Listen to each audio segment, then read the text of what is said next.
Hello, everyone. Welcome to another live mini marathon. 'Tis I, Captain Logan. And joining me this evening is the guy who chose tonight's show. It's Austin, TheDayGhost. I'm here. How's it going? Tonight we're going to do something somewhat unprecedented. We're going to be watching a show that I have never seen and know absolutely nothing about whatsoever, but a thing that Austin is familiar with. And what we did this week is we were a little bit indecisive, and we're having a difficulty deciding what we wanted to watch. We had lots of different ideas, and I guess we both got stuck on superhero cartoons this week. We were like, we really want to do something animated. I was trying to think of a live-action thing, but you picked 3 animated shows. I had 2 animated shows on my list, and I was like, let's just do nothing but animated. And then on the Captain Logan Show, I decided to let the top super chatter this week pick the show from our list of 6. And one of the things that Austin asked for was a show called Danny Phantom, which I know exactly like 3 things about. I've heard of it, and it's early 2000s, and in trying to figure out how to stream it, I discovered that it was a Nickelodeon thing. Because I didn't even know that much. No, I didn't know anything. Like, that's how little about the show. And I didn't know that it had any fans. Like, apparently this is somewhat popular given how excited some of our viewers were that we were doing this tonight, which blew my mind how many people were here at the beginning, just before we started broadcasting, and how many people thumbed up my post earlier today. I was like, oh, people care about this show. That's fascinating. How did I miss the boat on this? It was probably like just a little bit like after when you were into like this kind of stuff is what I would guess. But I when you said you didn't know anything, I thought you were being like hyperbolic, and you're like, well, like I know things like through cultural osmosis, but like I don't know anything. There hasn't been any cultural osmosis for me with this show. When I say I don't know how I missed the boat on this, I don't mean back then. I mean 13 years of reviewing superhero media. Nobody's ever brought this up to me. I mean, I may have had some comments here and there where it's like, hey, Cap, review Danny Phantom. I don't remember. I've had that with a couple of other cartoons that I've never... I'm trying to remember what. There's like a animated show about a spy girl that people bring up sometimes, but I can't remember what that's called. There's I forget what that is. Is it the one with the 3 of them? Maybe? I don't remember now. There's a couple things like this that people will bring up and be like, oh, and Ben 10 is one. That one comes up. For sure. Because it's got movies and stuff, and so people are like, when are you going to do that on Superhero Rewind? But I've never gotten, I've never had anybody tell me much about this show. So yeah, it's going to be interesting. In the comments before we started, I saw people saying that this had a lot in common with Static Shock, which is also a show that I don't know that much about, but I've at least seen a couple of episodes of. Oh, and I've never even seen that. People are saying Kim Possible. Is that what you meant? That's what it was. Yeah. That's not what I was thinking of. Is that a spy thing? Totally spies. Thank you, John Kelly. That's what I was thinking of. Okay.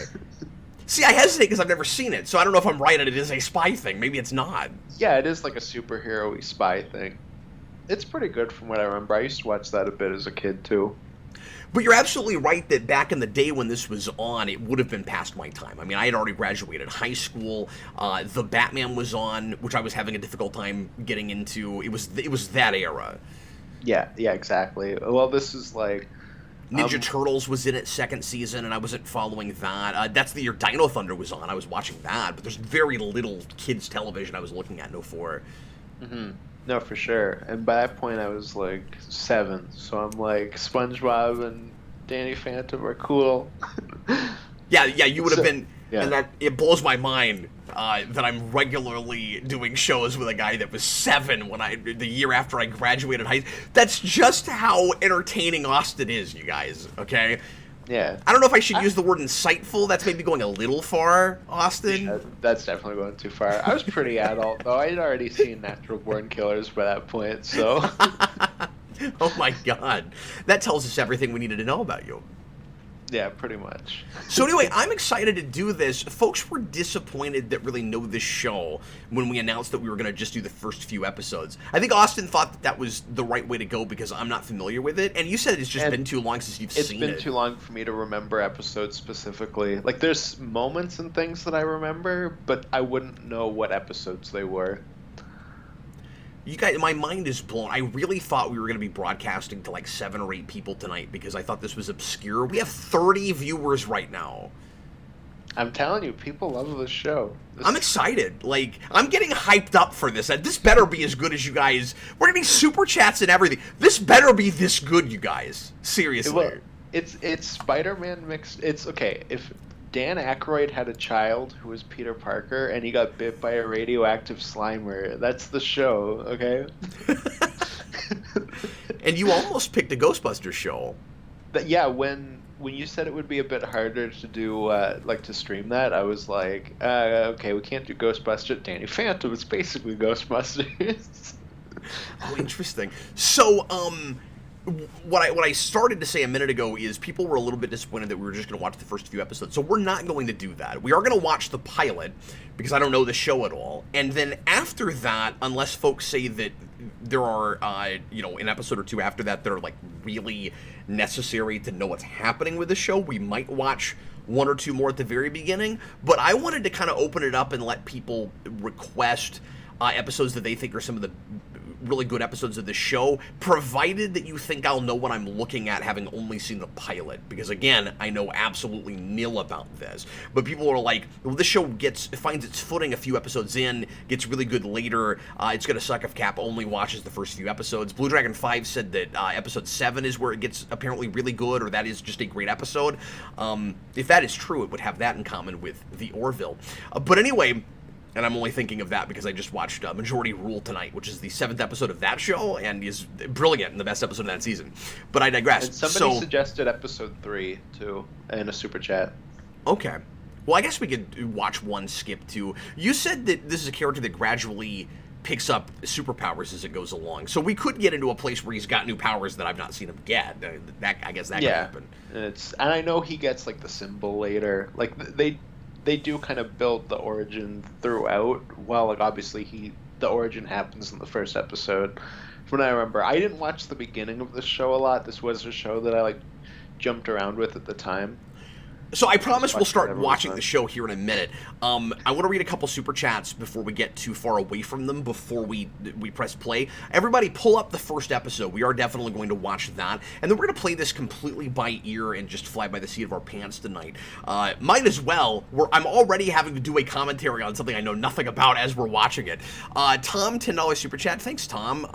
He is the guy who picked the show from our list. I picked this because I narrowed it down to Batman Beyond and this, and we already know how Cap feels about Batman Beyond, and I've always wanted him to see this. Hope you have fun with it. Thanks, man. I hope so. Both teenager stuff too, as well. Yeah, good call. And on around the same time, or this is a couple years after Beyond would have ended. Yeah, and I do definitely want to do a marathon on that at some point as well. Because yes, I've talked about that show, but it's always fun to go back and revisit and respond to things as they're happening in the moment. Robert Wild, $5 super chat, thank you. Please watch episode 3, One of a Kind. You mentioned that somebody was asking for that. With the villain Skulker. He's so 90s. I love it. Well, I think especially because... I remember that.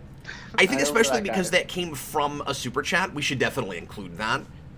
I think I remember. I think that's the guy that looks like Ghost Rider. Yeah. And you've been on such a Ghost Rider kick. So, folks, feel free to suggest things, and we'll try to scroll back through comments later and decide which episodes we're going to watch. Once we watch an episode, I'm going to ask that people don't ask for anything before that so that we can at least watch things forward in order moving forward. Yeah. So if you want to jump to second or third season, we should probably watch at least 2 or 3 episodes in the first season before we do that, I would think. Yeah, we already got 3. Daniel Davis, I just noticed, says the origin is only in the intro, and episode 21 recreates the origin. I didn't remember that. Wow. So this is how long it's been. So we're even going to jump past that. But the theme song... Austin doesn't know what he's talking about. He's just... he saw an episode of the show and thinks he knows everything. That's... No, I haven't watched the show in probably over 10 years. Like, it's been a long time. Tom, another $2 super chat, probably Kim Possible. We were talking about that earlier. Yeah, that is what I was thinking of. Senior Sticks, Cap, it was on Nickelodeon, so it was easy to miss. And I appreciate your saying that because Nickelodeon is a giant blind spot for me. It seems like when I was a kid, I promise we'll get into this here in a minute. When I was a kid, it's just turned into a Captain Logan show. That will in the back end have episodes that we're watching. No, I'm kidding. When I was a kid, it seemed like a lot of people were in kind of almost two camps in like a Nintendo versus Sega sort of way. You were either watching, or maybe there were more factions, right? Because it depends on what era we're talking about. Early 90s, you're either watching Nickelodeon or you're watching Fox Kids. A little later, it's Nickelodeon or it's, I'm going to put WB and Cartoon Network in like the same bracket because Warner's was involved with both of those things, but they're almost three separate factions, right? Where it's like you had Nickelodeon people, you had Cartoon Network people, and you had Warner's, and then Fox was still in there, but I don't think it was quite as big as it was early on. Maybe, I don't know. There's kind of different groupings, but all I'm saying is I was a Fox kid, and then later very much a WB kid, and with Cartoon Network in there. Never looked at Nickelodeon, except for game shows. But the only thing I ever watched on Nickelodeon was game shows. You just liked being slimed. Yeah, exactly. Yeah, and for us it's weirder because our channels are different. Oh, good call. So like for us it was YTV or Teletoon, and I kind of like jump back and forth. But and Disney is in there too, of course, but I didn't have cable through part of that, so I didn't always have the Disney Channel. And I was never a Disney kid, so like I never really watched the Disney Channel. And my siblings were, but it was all the sitcoms, and I hate that stuff. Well, and again, different eras, right? So when I was a kid, they didn't have sitcoms. It was very much like a more like full on family Cartoon Network kind of thing, where like people were watching DuckTales and a Darkwing Duck and a lot of duck shows. And Chip and Dale Rescue Rangers. You're in luck once you go duck. That's what they say.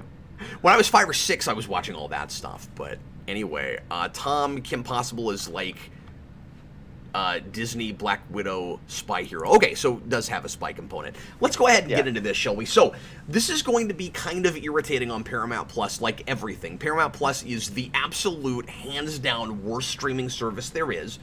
It just is. We're stuck with it unless you're watching on Amazon. I think there's an extra subscription for something that you can get on Amazon that has this show, but I do, for stupid reasons, have to subscribe to Paramount Plus, so I'm going to watch it there. What we're going to have to do so we can all sync up together, and hopefully this works, is at least on Paramount Plus, there is a Nickelodeon on Paramount Plus logo that plays for 3 seconds before you get into the actual timeline of the show. So you have to watch that, get past it. Then, step 2, once you're at timestamp 0, let that play through the second Nickelodeon promo logo. And then after that, we'll all be synced up for the actual beginning of the episode. So everybody, please, I'm going to give everybody a couple seconds. Make sure that you've done that. And if you're watching on Amazon, there might be, it might have its own, I guess it's, now that I'm looking at it, I guess it's 7 seconds of the Nickelodeon logo on the actual timeline of the episode. Amazon might have its own thing at the beginning too. So watch past all of that. And then if anybody needs a timestamp because you're clearly out of sync with us, just let us know, because that is liable to happen tonight. And we're going to have to do this every single time. Yeah. And I don't even know if it's on Paramount Plus here. Our Paramount Plus is so bare bones. It's crazy. You shouldn't have to pay for it then, because they already make you watch commercials for a lot of things. Mm-hmm. Cody Anime Fan says, I want to see Cap do a Paramount Plus rant video. I'm planning on it. I definitely want to do something. Or I might just make that a lead-in topic for a Captain Logan show and complain about that for 20 minutes before we start. I could do a whole rant just based on the fact that it was advertised that the Clifford movie would also be streaming on Paramount Plus, but it wasn't here. It was here, and it is now still, but it wasn't over there. Yeah, that's hilarious. Yeah, you actually had to pay for that, didn't you? No. Oh, okay. John Kelly, make sure your seconds are effing seconds. Remember that? Oh, yeah. I want to apologize profusely for the fact that we are 15 minutes into this mini marathon and we have not started marathoning. Let's go ahead and do it. I'm at timestamp 07 for everybody watching on Paramount Plus. Yours is likely different. Yeah, mine's at 9 seconds. 9 seconds is where he's at. Okay. And you're watching it on Amazon. Yeah, mine had like a weird Canadian rating before it. So. Okay, so we don't even want to say necessarily 9 seconds for Amazon, because if you're not in Canada, that could be different too. Mm-hmm. Yeah, exactly. Senior Sticks, $2 Super Chat. Danny Phantom is also a day ghost, like Austin. I wondered if that had anything to do with why you picked this once you said Ghostbusters. Like, oh, Phantom, we mean literally. There's like a whole ghost motif going on here. No, but there's no day ghost, but there is the box ghost. Oh. I'm excited. Let's go ahead and do it. I don't know if we'll see him, but now, folks, you might see me doing a lot less talking than normal because I've never seen this. So we'll do our level best not to have too much dead air, but I am going to have to actively watch this too. Everybody good? Everybody ready? Here we go. Again, ask for timestamps if you need them, and if I can't jump in and help you, hopefully somebody in the comments can. Here we go. Everybody, please press play right now.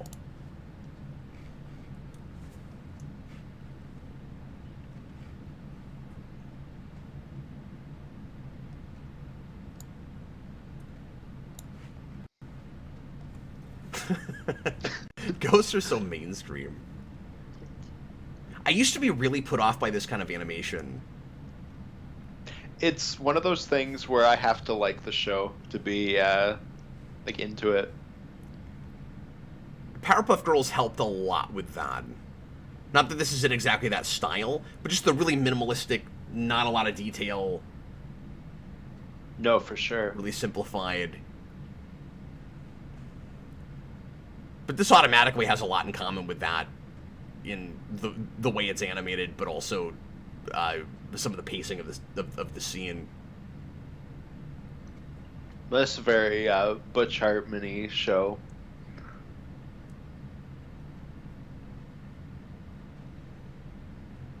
Does a really good job establishing premise and tone right away. It's a show about ghosts, you guys! We think this guy's face is really funny. I mean, is it not? It is. No, they're right.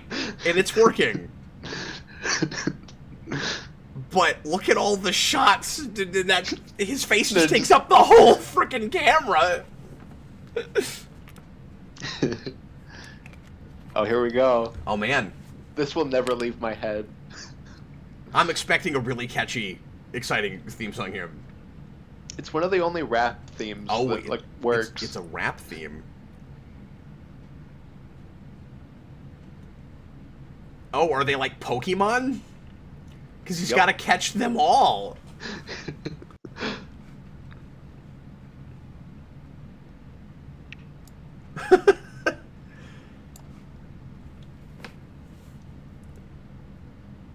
His design is reminding me a little bit of Freakazoid. Oh, interesting. There is a Superman-y thing there with that, just from the extent that, you know, there's like the normal person, and then the only thing that changes is his hair turns white and his eyes turn green, and he's a different person. There's some Superman-y stuff to that. I have a lot of respect. Sorry, I have a lot of respect for the episode title screen that we're doing Batman animated series thing, and that they're making it look like an old pulp comic. That's super cool. Because I know you're a big, like, old school EC horror guy and stuff, and they're looking at all of that with that. No, I love stuff like that. Absolutely. And it's fun that, like, with that title, you know exactly what this episode's going to be about.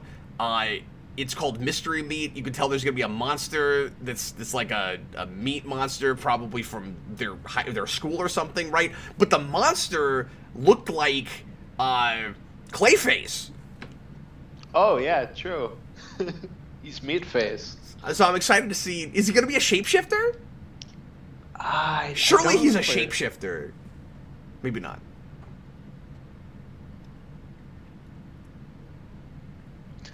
Okay, yeah, so is Danny Phantom actually a ghost? Yeah, he can turn into a ghost. So he's a living person that can turn into a ghost. Yeah, that's like his power. It's like he like flames on, like it's like the Human Torch. I But have obviously, existential questions about this. but obviously, like he's like a ghost person, and his parents hunt ghosts. That's what they do. So it's like there's some Oh, drama there. okay. But they all know that he can turn into a ghost, or they No, don't. no, they Okay, don't. so he's got a secret identity thing, and Yeah, it's like Dexter hiding his laboratory from his parents. yeah, Okay, yeah. I'm Exactly. with you so far. What I'm not sure about is, are you turning into a dead person and then you come back and become alive again? Because it's not going to go into that, right? They're never going No, to tell you that, right? no, I don't. I don't think they go into that. I'm alive. I'm dead. I'm alive. I'm dead.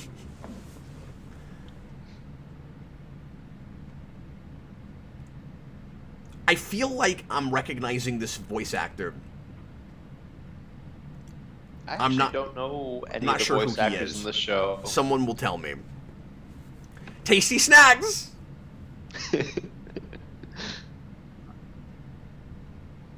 What about being dead though? Is that good? Because he might be dead every time he turns into a ghost. I don't know. Sometimes dead's better. So far, it seems like turning into a ghost just means he's invisible. Yeah, I think that's like the only power he has so far. I don't know if he has like the plasma blasts yet. Oh god, spoilers. I'm just kidding. Oh, sorry. No, sorry. it's totally cool. I'm trying to soak it in. I gotta learn everything I can learn.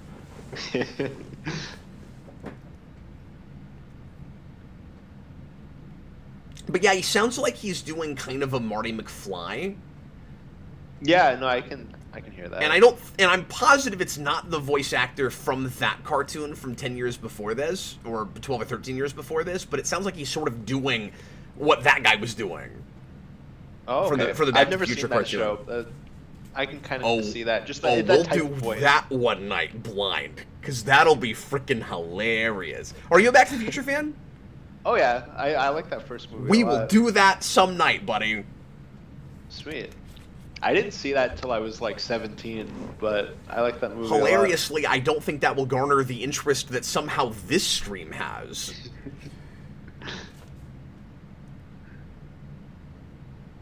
This is just so bizarre, because I didn't know this had a base. They just all came out of the woodwork. It's like, Danny Phantom, we're educating Cap. It's exciting when I find new superhero stuff I didn't know about. Oh yeah, That is I bet. apparently decent, even. Yeah, I bet like the kids would probably like this. I don't know if like Jason's maybe too old, but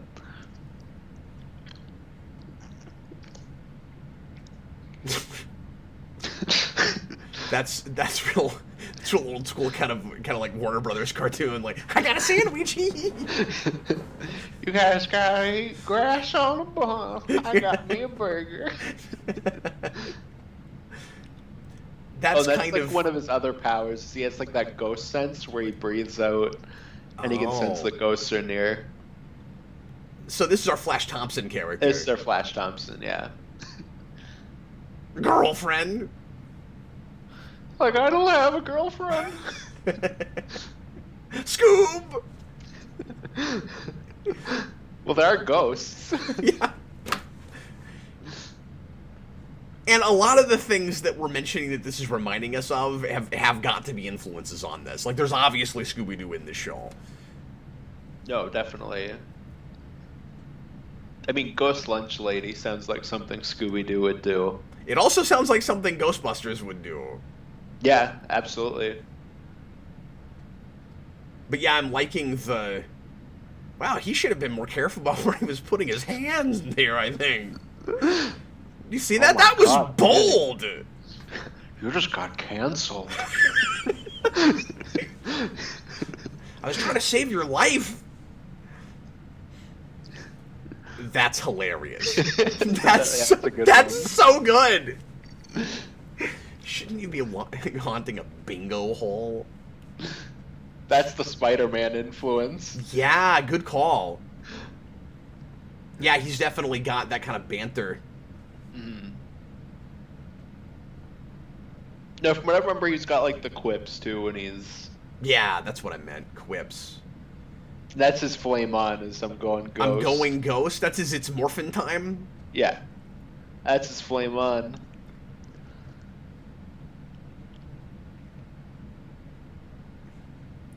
It is weird seeing him without the symbol on his chest. Yeah, it needs it bad. It just looks so generic. Like, they make a really big deal out of the transformation, and they're zoomed in on it, and then backs up, and it's like, we're gonna show you this amazing costume, and it's a black leotard. I mean, he's got the hair. Yeah. And it's just like a silver D, but even that, like, it fits the costume a bit better. So he doesn't just turn invisible, he also can move through solid objects, and he can fly. So he's, like, everything a ghost can do. Yeah, exactly. Yeah, does whatever a ghosty can. Like that.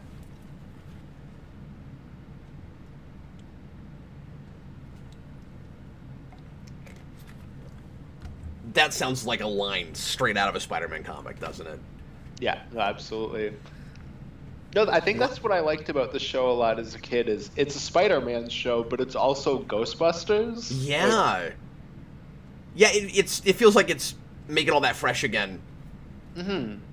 And we're missing a Spider-Man show on TV right now. You would have Spectacular like 3 years after this. Yeah, we're right in between the '90s show and Spectacular, or the MTV show and Spectacular. I really like his, like, I don't even know what to call it. His kind of ghost thing. The kind of tail thing. The tail, yeah, that replaces his legs. And it's fun that he can turn it on and off. That he's not perpetually always that way. Yeah, I guess he just does that when he flies. Yeah. Tom, $2 super chat. Kind of like Deadman from DC. Yeah, I guess he does kind of have a little bit of a Deadman thing going on. Except Deadman tends to possess people. Can he possess people? Is a question. Yeah. The description for the second episode is like Danny learns how to possess people. So that is a power that he can. A really creative concept. I need someone to explain to me how I've never heard about this. I'm glad that you're not having like this first episode's not great. Like, hopefully it's going to get good when people say it does. Well, it's got a good script, it seems like. I mean, some stuff about this animation isn't, like, exactly my thing, but I've adjusted to it with other things, so I don't really mind that much anymore. There's not anything immediately off-putting, and I'm latching on real hard to just the initial concept with this is really fun. Mm-hmm. And it's immediately got a real energy to it, certainly. I get more excited about things like this because right away I'm going, I know my kids would love this. You know, we're like, it's gonna be fun to put this on. Mikey will be all over this. My 3-year-old, he's so obsessed with Ghostbusters right now. Like, he's gonna lose his mind when he sees this. And also 03 Ninja Turtles, which again was still early when this came out. Like, he already loves stuff from this period. No, I like I said, I loved the show as a kid, so I think your kids will get a kick out of this. Nikki T, you were probably in high school or college when this came out. Yeah, like I was saying, I was in college when this came out. I graduated in high school in 03. AMC Comics, I could have years back. Didn't know you weren't aware of it, Cap. Yeah, I wish somebody had. And like I said, I'm sure people have left comments saying, I wish you would do Danny Phantom, but that title didn't mean anything to me. Yeah, of course. Is his last name Phantom, or is that just his superhero name? It's a superhero. So that's like a sillier thing, but his real name is Danny Fenton, and his superhero name is Danny Phantom. Okay, I actually did hear that earlier, but I forgot that they'd said that, yeah. Yeah. No, like I said, there's a Superman Clark Kenny, like, anybody could figure this out aspect to it, but I also like that it's got that comic booky, like, they just don't, though. You just accept it. Another super chat from Nikki T. In this show, ghosts are extra-dimensional beings. Oh. Yeah, they come from the ghost world. And so that's how they get the ghost world. So that's how they get around it not, being too macabre or something. So we don't have to ask the question of if he's dead, because ghosts aren't necessarily dead. They come from different dimensions. Or is it both? Well, and that's very Ghostbusters, too. I think I think that also comes out of a place of not getting religious with it, but I could be wrong about that. And again, they're looking at Ghostbusters real hard because Dan Aykroyd immediately was going Ghost Dimensions. Yeah, no, his dad is just Dan Aykroyd. He's a crazy person that wants to catch ghosts. I love the satire we're doing about public school with this. Oh yeah, Where, like, it's light and it's funny. It's not mean-spirited about it, but there's also a lot of stuff that kids would latch onto. Like, early 90s, I remember there being a lot of literature for kids about creepy lunch ladies and how weird school, like, public school lunch is. We get to pay for it, but it all sucks. Like, the image of her behind a counter eating a hamburger while she's giving everybody slop is so funny. no, absolutely, that's great. And immediately it's a thing that kids of the age that this is aimed at relate to and appreciate, and they feel like the adults making this understand them. No, and it's like a timeless thing too. Like that's not changing anytime soon. Nope. She's got a Joker face there, and it's disturbing. Oh yeah. Okay, so not a shapeshifter. Or at least not a shapeshifter in the sense of looks human at any point. Mm-hmm. No, it's more just like a giant suit, I guess, that she's putting on. But it is doing Clayface-y things. Yeah, that hand thing was very Clayface. That's very Clayface. But it's really fun that when it drops, it just...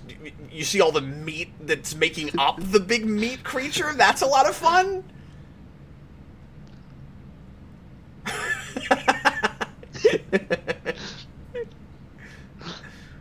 Tom, it's both in a Ghostbusters way. Yeah, we were pretty much saying that.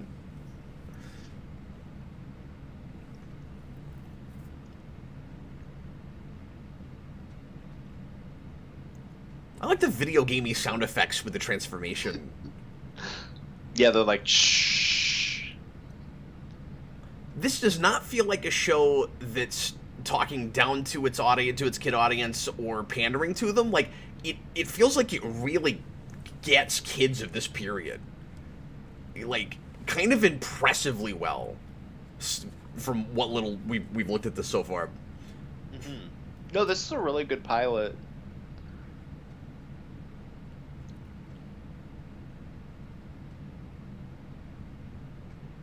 It's pretty confident for such an out there premise.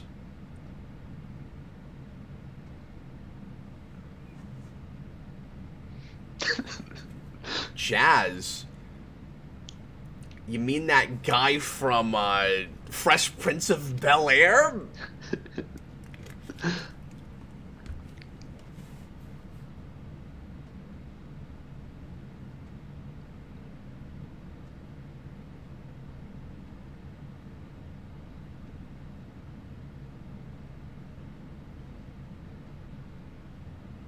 Oh, why do you want the crappy public school status quo? I don't like that kid anymore. He needs to go away. No, you're supposed to be down with the system. Well, those people in the background are in black and white. It's still close enough to the 90s. Yeah, that's great.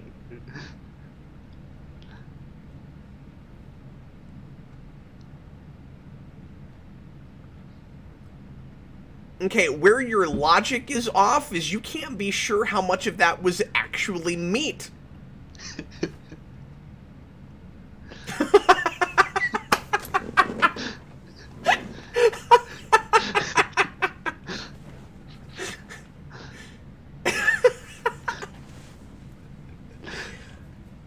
I can't believe all the things that we're satirizing in this episode. This is wonderful. That's probably good for you after you did your food novel research, too. Oh, man. I wish I had. Yeah.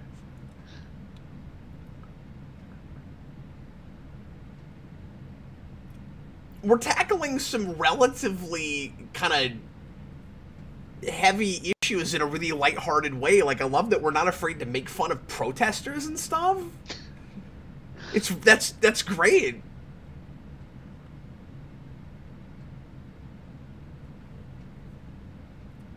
Did that sign say it's easy being green? I think so. That's good. This is so freaking clever. Oh, that was a really cool way to hide his identity. Good thing both of his friends were there. I don't think it would work with one. I'll just stand in front of you, see, and then... Oh my god. Look at the punk guy!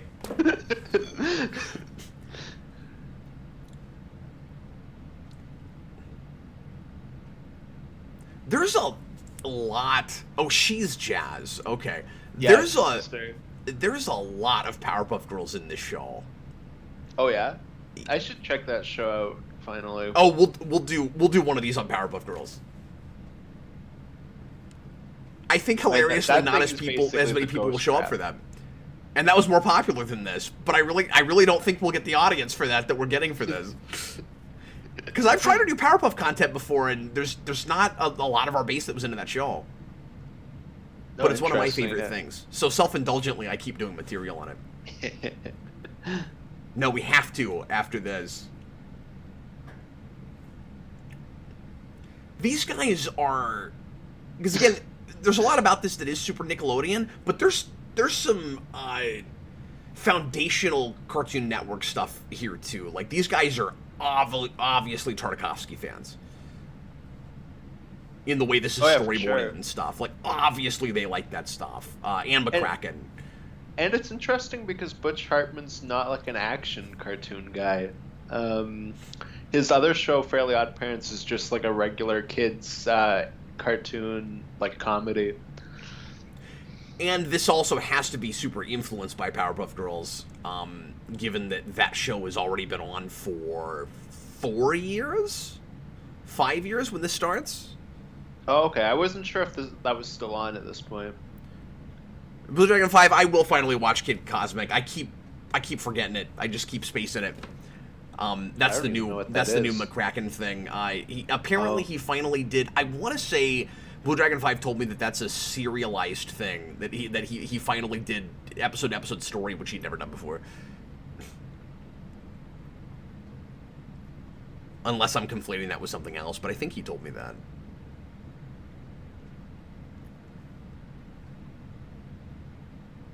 Yes, that's basically his Ghost Trap thing. Okay. Sorry, I need to pay more attention to this. No, it's okay. I probably should have.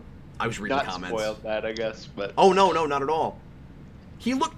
I just got a glimpse of it. He looked like he was holding a canister or something. Yeah, it's called a ghost thermos. It like sucks ghosts in.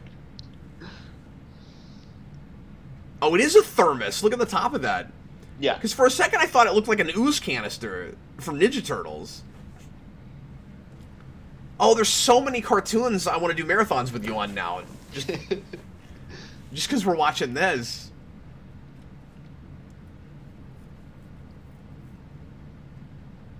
You guys are wonderful, by the way, for popping in and making it valid at all for us to do a thing like this with like no preparation whatsoever, just watching a thing for the first time. This is so much fun. Mm-hmm. No, I'm really glad that I'm like watching the show again. It's a lot of fun. I'll probably just go through this now that I have a free trial on this. And thanks to Tom, because he's probably the only person that would have picked this out of the list of what we picked, because we had some heavy hitters in there. We both had Bruce Timm stuff on our list, and this is what got picked. Well, it's just funny because you were like really sure that it was going to be one of your things. That's and then because it was the one I didn't even expect to get picked. It was I like said a that, but to be fair, I said that before you finalized your list because you started with what might have been a joke list of only bad things. And I was like, I think they're going to pick something off of mine because we just got done doing not good things. That's true. I forgot that I had... After Legends a couple weeks ago, I figured people would pick something good. We had a couple people in there that liked Legends, but not the majority. Okay, I was talking... I noticed this time there was like an all-new something, like tag at the bottom of the... that like promo. That's awesome. Episode art, like as if it was like a comic cover. Yeah, it was a comic cover at the beginning, and it was a different one at the end. Like really above and beyond with the art design with the show. I was talking over that last scene too much, so I don't know how this episode ends. But I watched most of it. It was me. It fell onto Flash Thompson.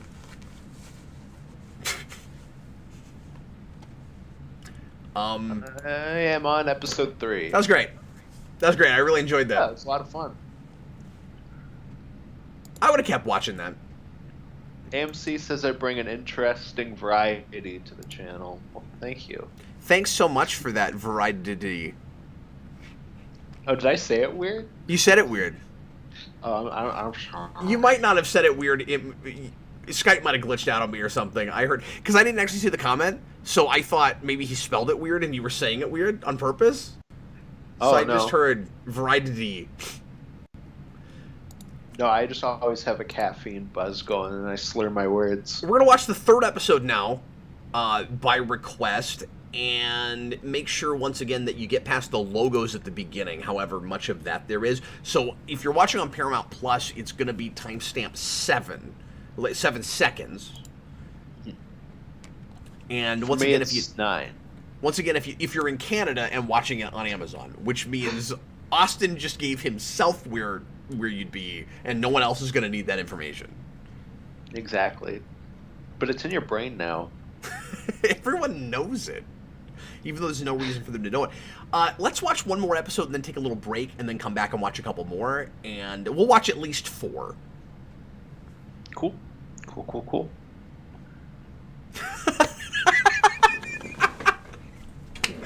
I just wish that there was like points or gold stars or something that we gave out on the channel for killer comments. We used to do comment of the week, and comment of the stream fell apart. I guess I forgot we were doing that. But this is not a Captain Logan show, but I might make this comment of the stream next time we stream. AMC Comics, Cap, you were talking over that character's entire presentation. Now let's talk about how we listen. It's so good.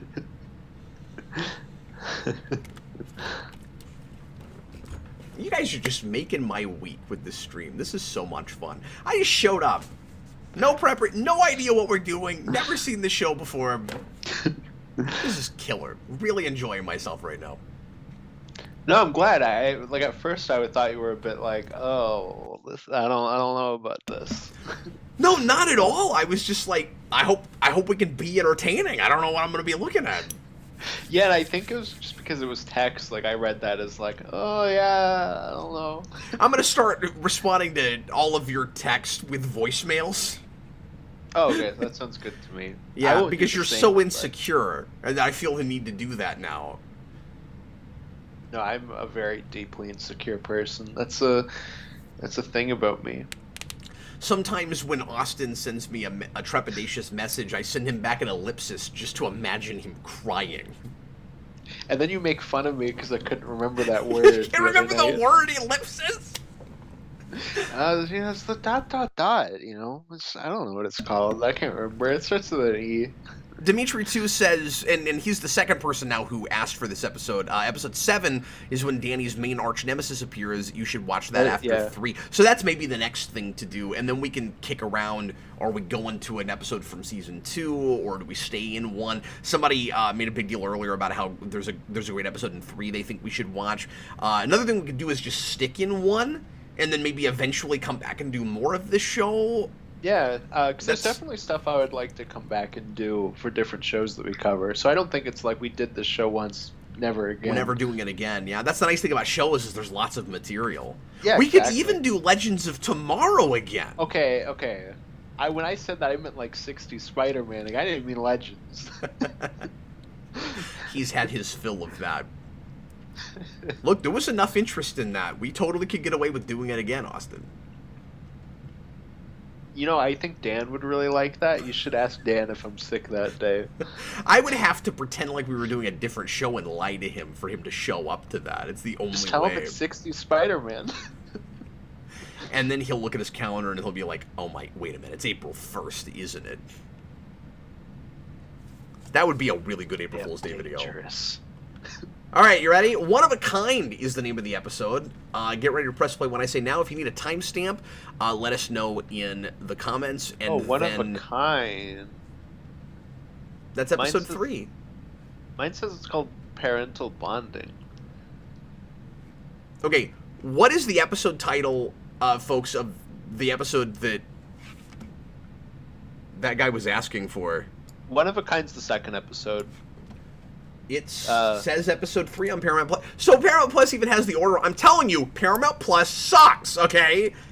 It's the worst. For parental bonding mentions Skulker, so it's that one. Parental Bonding is listed as the second episode on Paramount Plus. What a load of crap. Oh, people are saying that is episode 2. I don't know. Blue Dragon 5 says One of a Kind is the Skulker app. That's the one we're supposed to be watching. Maybe they just have Okay, I'm gonna skip through this for a second. Maybe they just have them named wrong on here? At any rate, One of a Kind is the episode we're supposed to be watching. Okay, so they have it in production order on Amazon, it sounds like. It sounds like it's right on Paramount as far as the aired order, says Daniel Davis. Okay. But we've got a bunch of people all saying this is the correct episode. So make sure One of a Kind is the one you're watching, regardless of the number that it's listed. Just let me know when you're ready. Yeah, sorry. Okay. Oh, you're fine. Everybody get past the logos again. Yes, box. Oh, we're gonna get to see the box ghost. That's good. Tom says he was on episode 4 for some reason. We're all over the place. Okay, I'm on timestamp 9. I'm still shocked that there are enough people here for this show that I thought was super obscure that we've had like 9 people tell us that the correct episode we should be watching is episode 3. Okay, everybody ready? Here we go. Everybody please press play right now. I think you should go as the box ghost for Halloween. Oh, I don't want to be the box ghost. You can be the box ghost if you want. I guess we'll see what the box ghost looks like. Yeah, you eat that cheese, you rat. There's our boy. I miss the early 2000s. I miss music in the early 2000s. Oh. No, you don't want to be that guy. I thought he was going to be literally a box.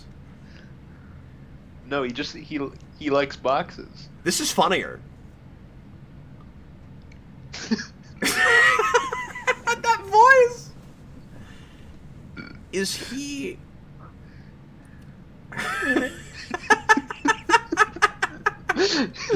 Oh, that's so great. Man, there's all these creepy Joker faces with these ghosts. Seems like they all inherit that face at some point. Yeah, the box ghost is like Shocker in Ultimate Spider-Man, where he's just like a joke loser. And they got their ghost trap. Although their ghost trap is more efficient than the Ghostbusters ghost trap, because they don't have to use a wand first and then get it into a trap. They just have a thermos that does all of it.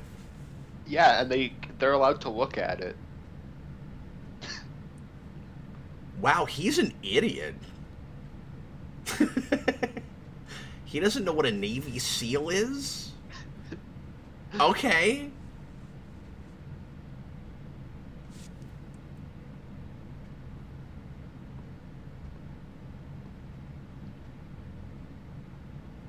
I mean, again, he does sort of seem like Marty McFly, who those movies sometimes decided was an idiot. Oh my god, it's Ghostbusters 1! They just let all the ghosts out! The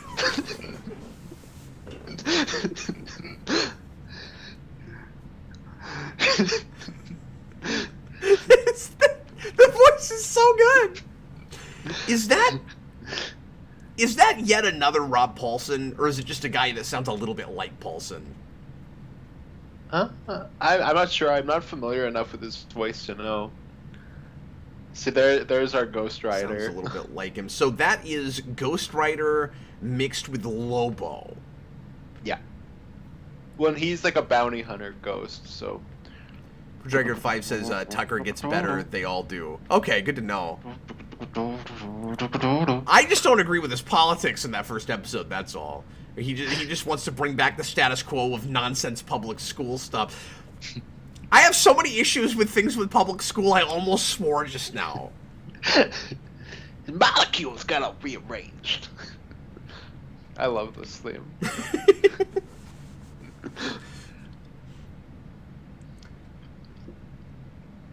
Yeah, and giving us all of the origin in the intro is also like Freakazoid, which is one of the reasons it reminded me of that a little bit.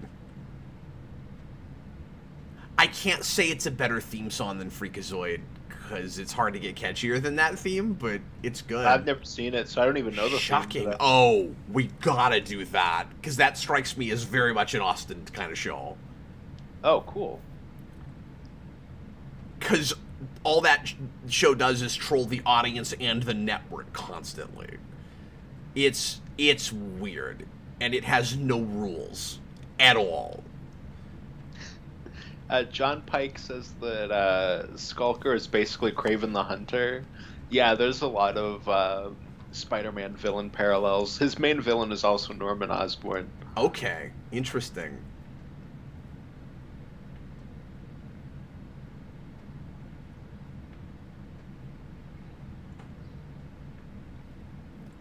I love the idea that there's a swimsuit issue of Genius magazine. Another thing I'm latching onto real hard is a thing that this show clearly has in common with The Tick, which is making fun of the mundanities of everyday life. Seems really into that kind of humor, which is very much my thing. The Box Ghost is very much in that vein.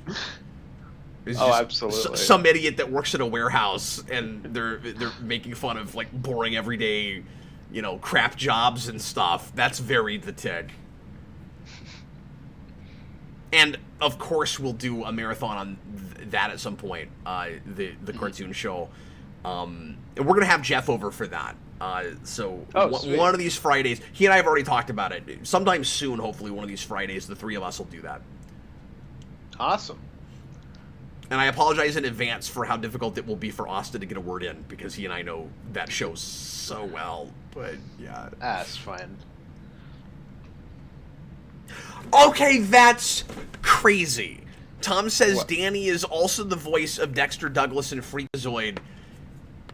So this whole time I've been making these Freakazoid parallels, going, I know this voice from somewhere, and he's both of them! Right. That is pretty funny. It's because it is Freakazoid. It's amazing.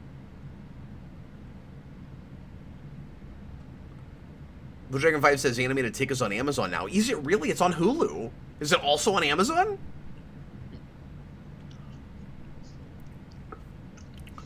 Movie Critic Dude says, and that's a name I don't recognize, welcome.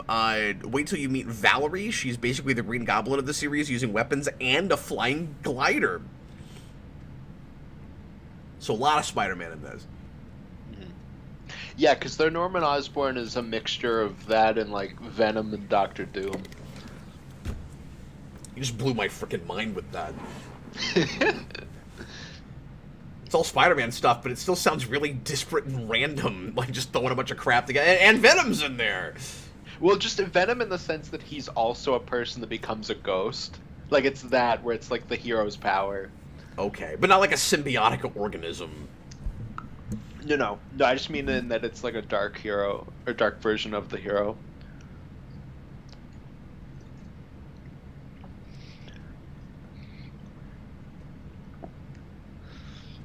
I think I remember this episode with the gorilla. The gorilla's, like, in my mind. AMC Comics, also DCAU Jimmy Olsen, and everybody is telling me that I was actually on the money earlier, and I should have just leaned into it.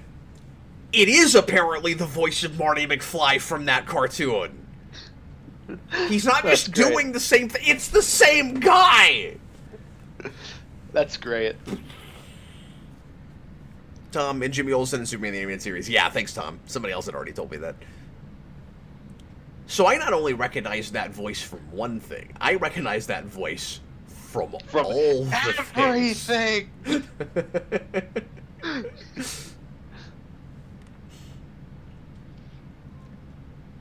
I've never seen this show ever, and I feel like I just went over to some friend's house that is like somebody that I just met, but he's into all the same things I'm into, so I'm just right at home. Like, I just sat on his couch. I'm like, oh, I live here. Yeah. That's what this is like for me. Look how comfortable I am.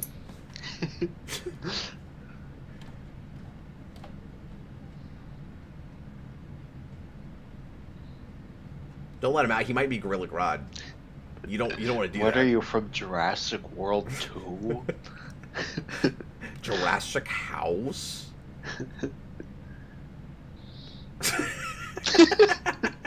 Didn't even look like it was connecting.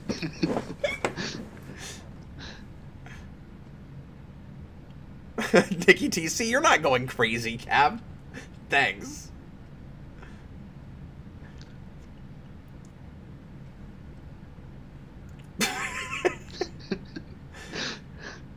So I can safely say that I've never in my life seen a character with a plasma soul patch. Or like a necroplasm soul patch. You've especially never seen somebody with that get beat up by a gorilla. Again, we're mixing a lot of random disparate things all together here. Oh, this guy's also Ron Perlman. AMC just asked me if I noticed that was Ron Perlman. Yeah, I did not pick up on that. Well, and I mentioned last episode Ron Perlman was his teacher too. Oh, I missed you saying that. Sorry. No, it's okay. I mean, they're definitely looking at, superhero stuff at this time. Ron Perlman really was in all doing of that. He's really doing that Marty McFly scream that he does in that show. Still need the symbol. Come on, guys. Yeah. So do you think that was a thing where they were trying to just gradually build this superhero, or did they, a few episodes in, go, this is missing something? I would think it's building it, but I could be wrong. Just because we are, building powers as we go, too. Which I think goes all the way through the show, but I could be wrong about that. It's been so long. Ron Perlman did a lot more voice work than I think a lot of people realize. He did a ton. Ton of it.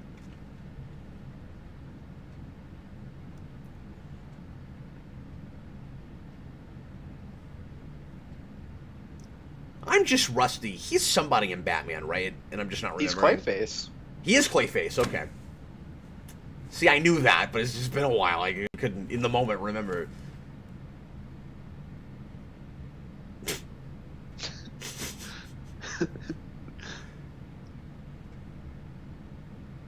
You need a therapist. Very clearly. Nikki T, 49 Super Chat. There's also a great two-parter where Danny fights an evil alternate future version of himself that killed his whole family. I'm gonna binge the crap out of the show, seriously. I think that's at the end. Although I could be wrong about that. This show you just Cap, give away the ending of the whole show. This show Cap also does a This Far From Cap Home, show? No Way Home. Not in a multiverse thing, but in that they do that cliffhanger and then the we gotta fix it. Really? Well, Oh. yeah. Because when Far From Home happened, I was like, oh my god, it's like Danny Phantom, and the next movie he's gonna fix it. And then that's exactly what they did. Yeah. Was it between seasons? Was it like a season cliffhanger? Oh, I can't remember about that. I just remember as a kid being like, oh my, what's he gonna do now? Everybody knows that he's Danny Phantom. Oh, that's right, AMC. I did know that he was Slade in Teen Titans, but I haven't watched that show really, so I just forgotten that. But he says you haven't heard him voice act until you've heard him in that show. Yeah, people that love that show, one of the big things they always talk about is the way Deathstroke is handled. Yeah, it was the first time I'd ever seen Deathstroke in anything was that show. Dimitri, that alternate future episode is hilarious. The moral is, if you cheat on a test, everyone you love will die.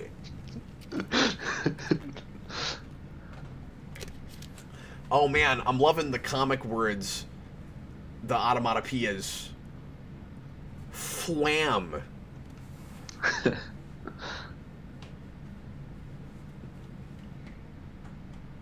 Has anybody ever that obviously labeled their bedroom?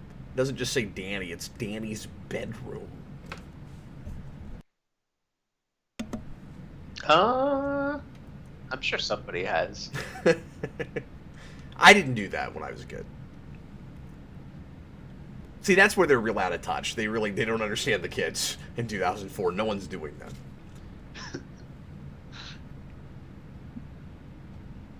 Robert Wild, I think I moved on to other shows by the time it hit the 3rd season. I was super into Avatar: The Last Airbender at the time. Yeah, and I get requests to watch through that show all the time. That was like a little bit after when I was starting to get out of like the stuff. But you were still very much a kid.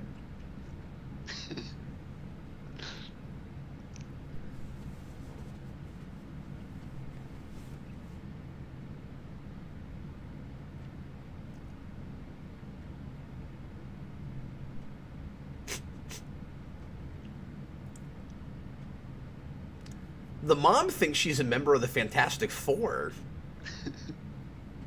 Yeah, she's always got the mask on too. It's very rare that she takes it off, and you just see her like actual face.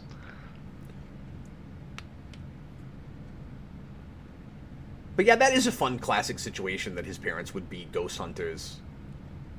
Mm-hmm.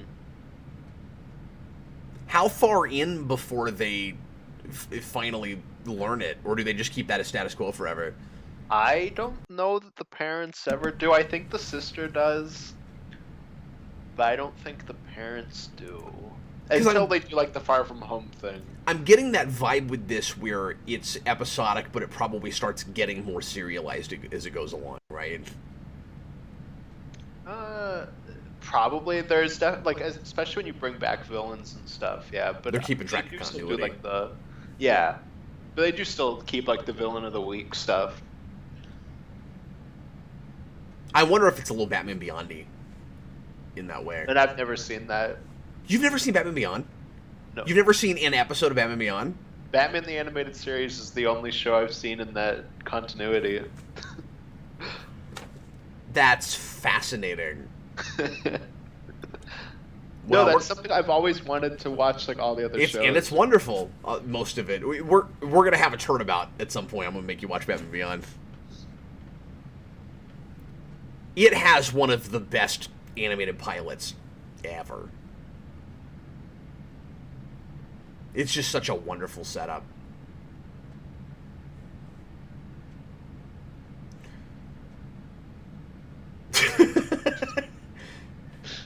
I don't want to give too much about that away for you if you don't know much, Austin. But there's this image of Bruce Wayne picking up a gun at the beginning of that is like this quintessential Batman thing for me. That like, oh really? Yeah, I don't know anything about that. It's great, yeah.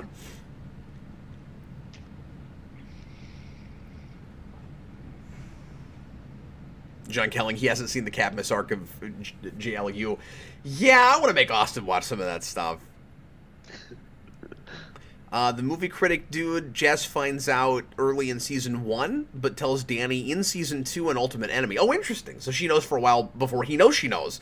His parents find out in 2 specials, but get erased. They're not fully until the last episode. Okay.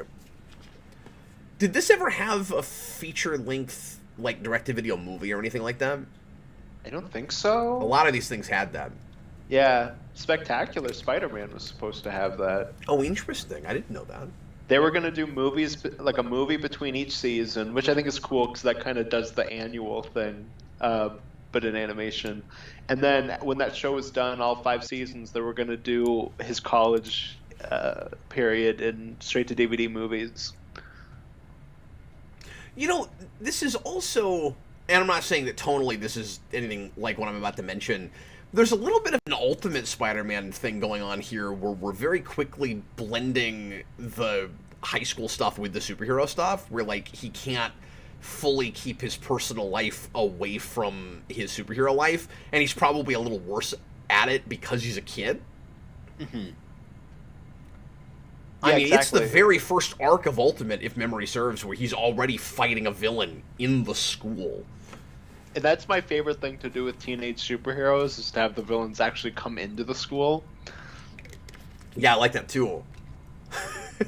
This beeper thing is hilarious. He can't control his own tech. This is really funny.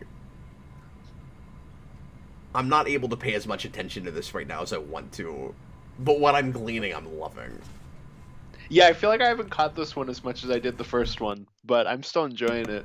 I'm distracted because there's a lot of comments. Yeah, I know, for sure.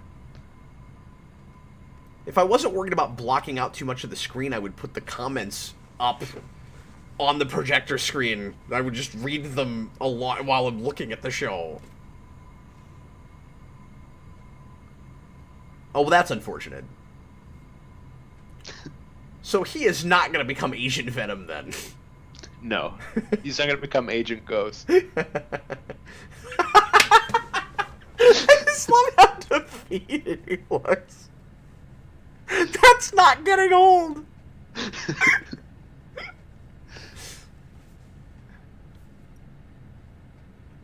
Oh, he is kind of a Craven character. Mm-hmm. No, he's like a bounty hunter guy that's like trying to capture Danny and bring him back into the ghost world. And he's a more polite Lobo. And that's the funniest thing ever. It was just Pong happening on... I don't even understand that. He wasn't playing it. He was... It's so good!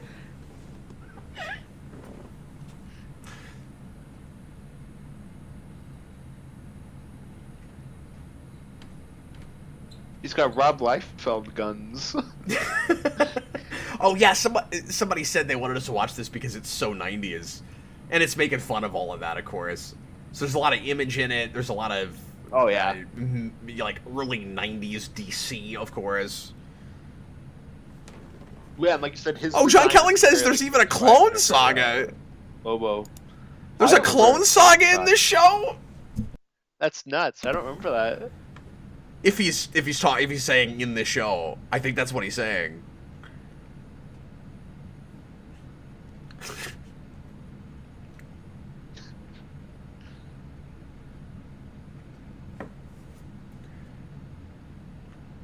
Yeah, I'm excited to start actually liking Tucker later, because there just aren't a lot of, like, likable people named Tucker. You know, Tucker's like a jerk name. Tucker! That's very George Carlin. I don't know if you've seen that bit where he starts going. It starts off with, you know, I'm really sick of guys named Todd, and then he just keeps going, and it's like Tucker. Tucker.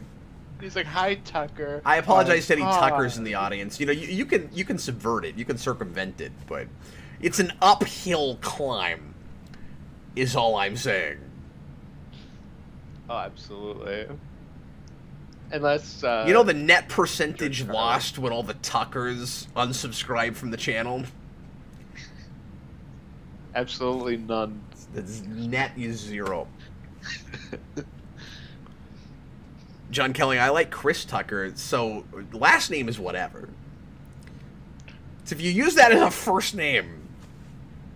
Oh, I didn't remember this. I didn't remember he was like a little green guy inside of a suit.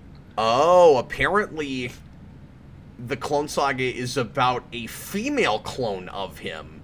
That's always potentially fun when you have a female clone of a male character or vice versa, and like Ultimate does that with Spider-Girl, and I was really like that. Yeah, that's what Ultimate does. Yeah. Yeah, that's really cool. And apparently Ultimate her name also is makes Scorpion a clone, which is weird. Her name, they said, is Danny Phantom with an I, which is great.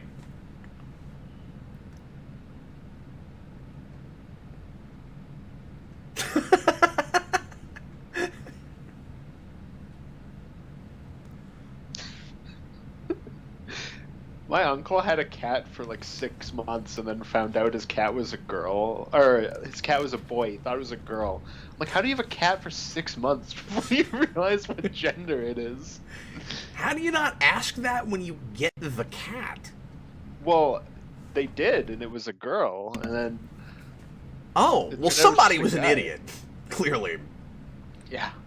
Well, maybe it was a kitten. Like, I could see somebody raising kittens and, like, maybe making that mistake. But if you got that from a shelter or something, there's no excuse. Like, no, I'm doubling down. I do want Austin to dress up as the box ghost. and get really good at that voice. I am the box ghost. I believe that's what we call a bookend. That was a bookend. Very good. It was a box end. Ah. I really enjoyed that. What I watched of it. This next one man. is episode 7. You guys, yeah. Now let's make sure that it's the right one. My episode 7 is Bitter Reunions. That's my episode 7. Well, that must be the right one. Let us know in the comments for sure, folks, that wanted 7. That the episode you wanted is Bitter Reunions. We might want to make sure that we're talking an episode title. Get it past the logos. Again, it's going to be 7 seconds in on Paramount Plus. And then we're going to take a 3 or 4 minute break here. Come back and watch 2 more. And if you're just now getting here, thanks a lot for showing up. We've got, it looks like a few new viewers that just came in. So bear with us. We're going to take just a quick break and come right back. And as I always say, folks in the comments, if anybody shows up and sees empty seats and is confused, just let them know we're taking a break and we'll be right back. Austin, thanks again for doing this. I'm having a lot of fun. No, this is great. It's nice to know that this show holds up. It seems to be very clever. Okay, see you in a little bit.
What's up, everybody? I'm Bick. A dinosaur story. No, I said I'm back. A That's a dinosaur slow story. Yeah, the sequels, if they had made sequels, they just perpetually are fewer people. So we're back, I'm back. Nobody showed up.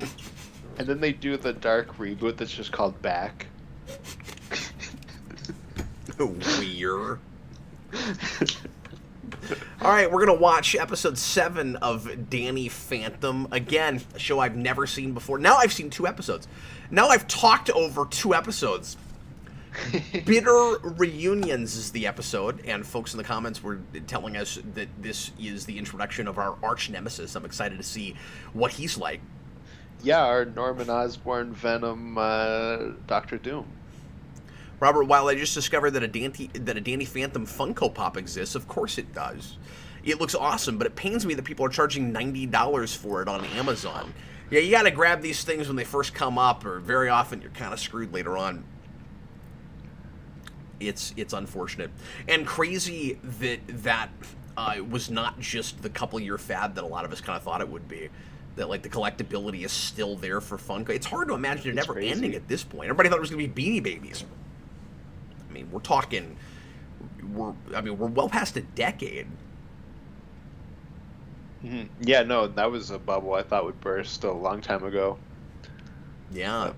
Now it's like, I don't know. Things are so splintered now. It's like, do bubbles even burst enough to be, to really be a bubble burst at this? You know what I mean? Like, if there's enough interest from even, you know, like a relatively small community to keep a thing going now, like maybe that happens more than it used to. Because I've been waiting for the like retro game bubble to burst, and that still hasn't happened.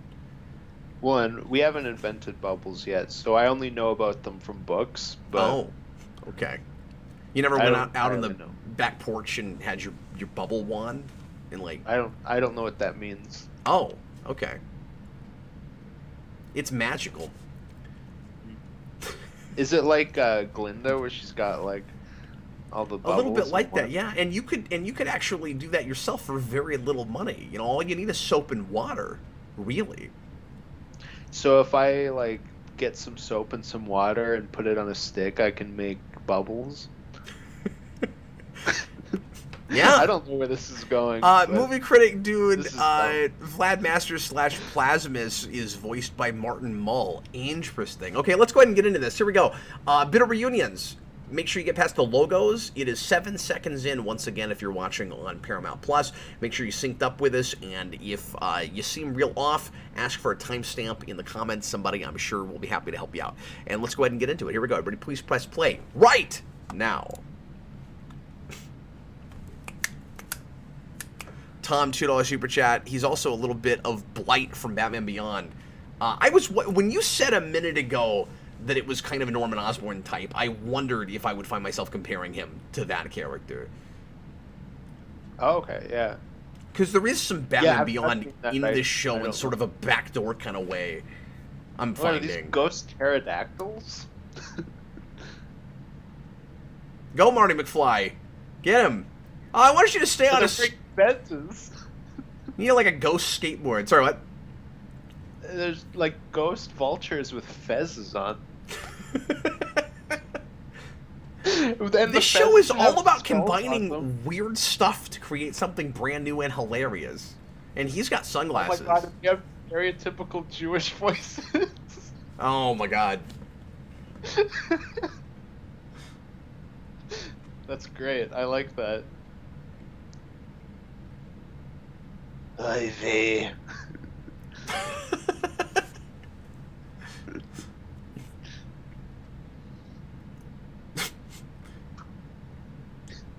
It's an idea. Let's just have a bunch of vultures. He had like plasma blast. Let's have a bunch of vultures with fezzes that just all sound like Mel Brooks. Let's do that. You just put stuff in a blender, but I like that.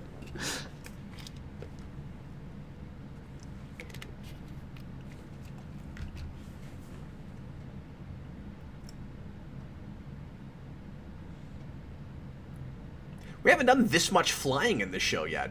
Or of the 3 we've watched. I have to keep reminding myself that we're skipping episodes. So is he going to have some... Just get bigger and bigger now, because he can also shoot his plasma blasts. I was going to say, does he have some new powers now? Yeah, I don't know if you saw it, but he like shot a green energy thing out of his hand. I must have missed it. He's fighting them. Okay.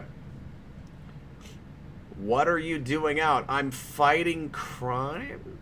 Like, he could almost use superhero as an alibi to get around his parents knowing he's a ghost. Right? He could be like, I'm fighting crime with my lack of powers. I'm Batman. I mean, I'm sure he's not doing that, but he could. I love to see that, though. A superhero that uses different superhero as alibi for there being a superhero. Plausible deniability.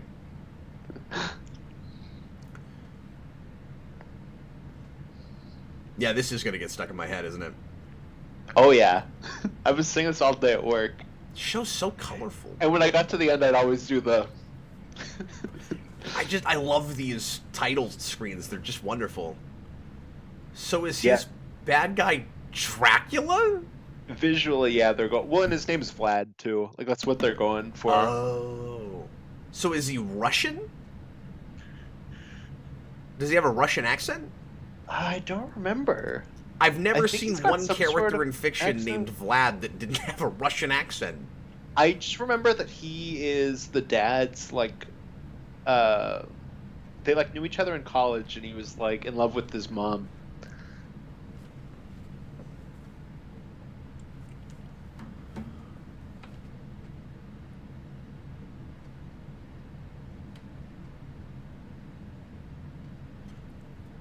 It's fun that we're having this conversation where the kid is telling his parents that they don't understand what it's like to be a kid today. And I made the point earlier that the show seems to totally get kids in 2004.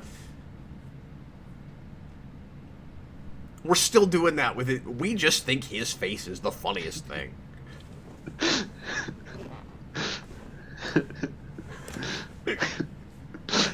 You notice we're not doing that with anybody else.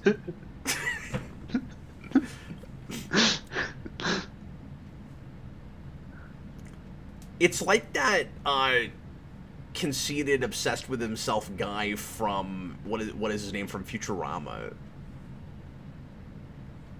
Which character from Futurama? Sorry, the narcissistic guy with his own spaceship. Oh, Zach Brannigan. Zach Brannigan, yeah. I'm not saying this guy. I'm not saying that his dad is like Zach Brannigan, but we keep like getting up in his face like that. Yeah, 'cause Zach Brannigan was supposed to be Phil Hartman. Okay, well, she's wearing the most long-lasting, impenetrable lipstick that anybody's ever had. Did you notice that? She has green stuff all over her face, but the lipstick remained. It's pretty impressive. The movie critic, dude. No Russian accent. He's from Wisconsin. Again, mundanity. I love the idea that his main arch nemesis is from Wisconsin. Oh, he is Dr. Doom. Mm-hmm. This is very... Okay, so making her look like she's wearing a Sue Storm outfit was intentional, right? Because there's too much Fantastic Four going on in this background. No, absolutely. I thought that was a coincidence. There seem to be no coincidences in this show. Oh, he sounds like Marty McFly. You know why? Because he is Marty McFly. Oh, you know what? This show is reminding me a lot of Freakazoid. You know why? Because he is Freakazoid. Because he's everything. Yeah, look, now he's at the Doom Castle. Yeah, look at that. You're a couple seconds ahead of me. Oh, okay. Yeah, I'll pause for a second. Oh, and that looks like a thing out of Ninja Turtles.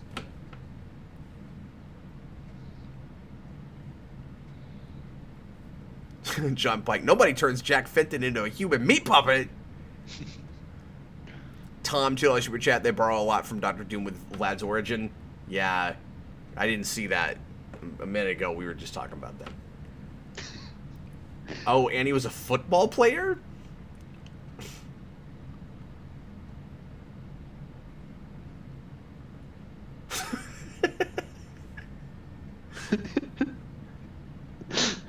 This is really funny.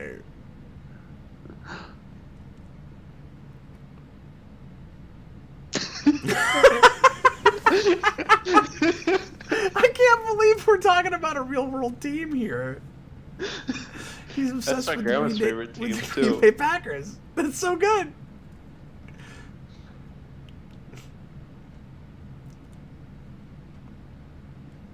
This like everyday innocuous humor always gets me. It's never not funny.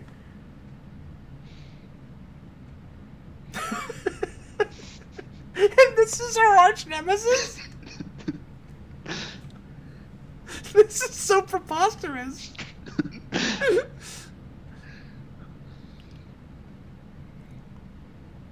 In the face, he's also reminding me of some DC villain, and I can't put my finger on it. Who is it? I'm not sure. Who's the... Because there's a lot of different character models for who I'm about to mention, but who's the like, immortal guy Oh! that shows Oh up my in God. everything? He's in Legends Tomorrow, yeah. Yeah. I just can't think of his name right now. So, somebody's going to say it in the comments real See, fast. You gave me your blanking on it. But he looks like a version of that I've seen. Oh, John Kelling, I guess he does kind of look like Deathstroke in the face too, but that's not who I was thinking of. It's Michael I Reed think says he Night looks like Mr. Arrogance Sinister. stuff. Vandal Savage. Yeah. Is it the Thank you. DCAU version, or there's some version of Vandal Savage that kind of has that look a little bit, I think. Yeah, and Robert Wild, there's some Ra's al Ghul there too, but that's not the immortal I was trying to think of. I can do that. The day I can't think of Ra's al Ghul's name is the day I should just give up.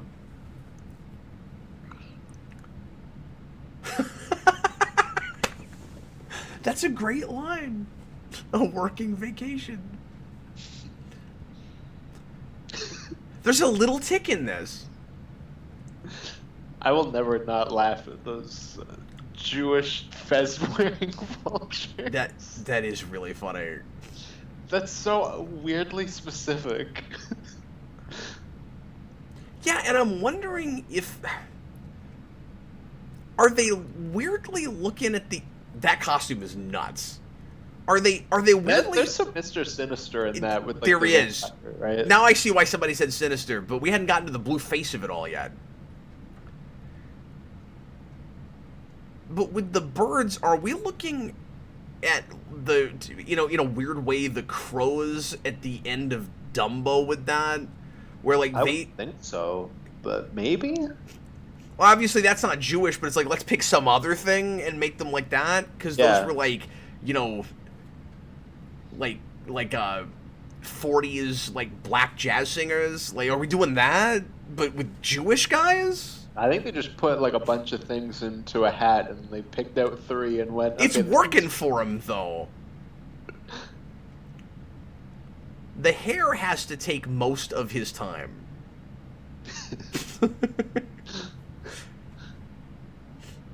He's got Wolverine hair.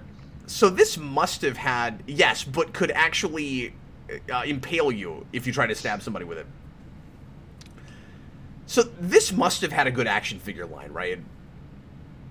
I think I had some toys from this, yeah. It must have. I think I do remember seeing maybe McDonald's toys from this show or something. Somebody mentioned something about McDonald's toys. I wonder who made the figure line for this.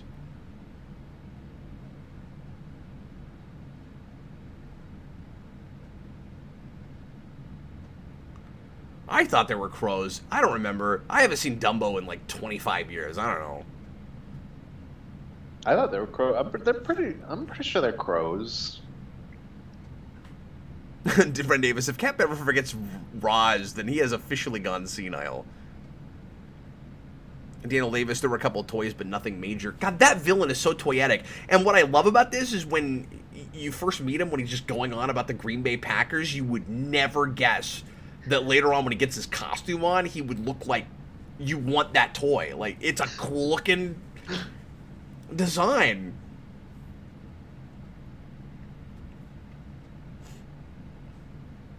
Reader beware.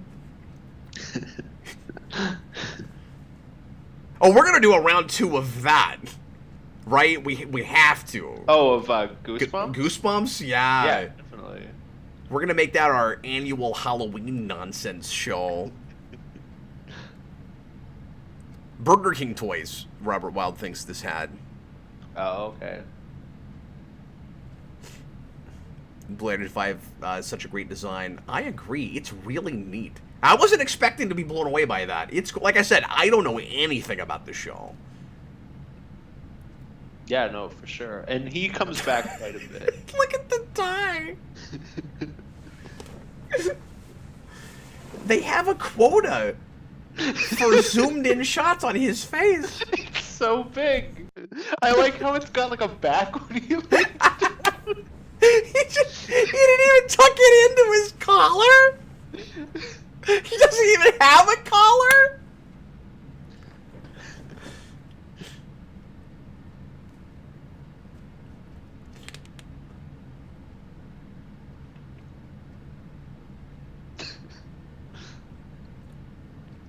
I think they're even making fun of Sue Storm and maybe even other like character models with comics and stuff, with like the really deliberate female figure they gave her. Like there's a joke in there. yeah, and she like very rarely Super takes her exaggerated. costume off. What's that? Since she very rarely, like, she always has the mask on too. Like, she's got like a full costume. So I definitely looking at stuff like that.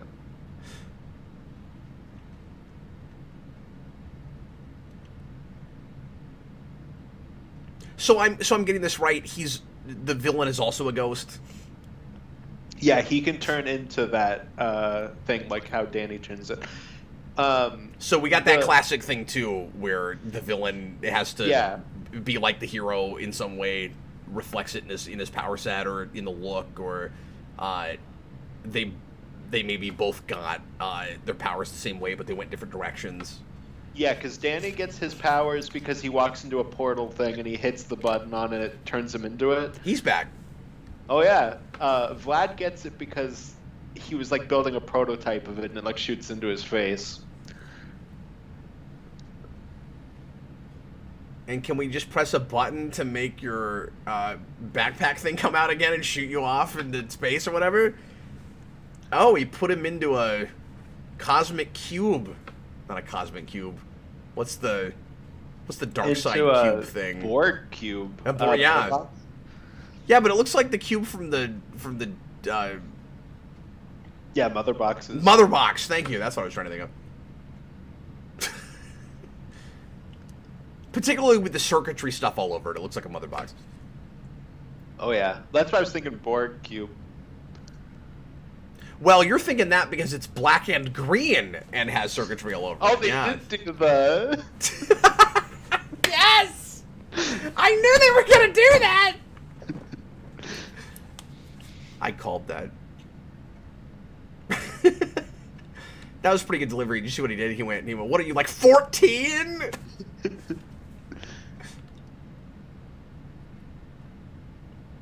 Oh. Oh, that dramatic pose. Oh, that's awesome. There he goes. They weirdly have, this won't mean anything to you, but they weirdly have kind of the backstory of Data and Lore. Oh, yeah? From TNG. They have like a father figure character that sort of created them, and the bad guy was made first.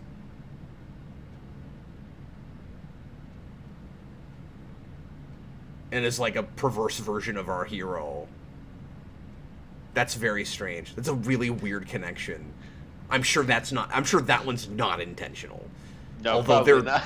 Once again, don't seem to be any coincidences in the show. Tom says the dad has a bad habit of accidental half-killing. Oh. I guess that is true.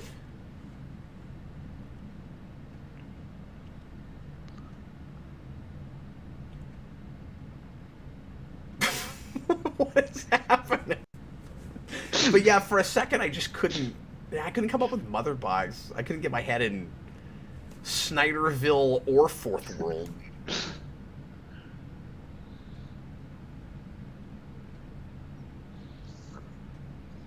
Ren Davis says Vlad has a black ring instead of white like Danny when he transforms. I didn't notice that. I missed it. Sorry. Vlad like possessed the dad and made him pick up a woman and just throw her across the room.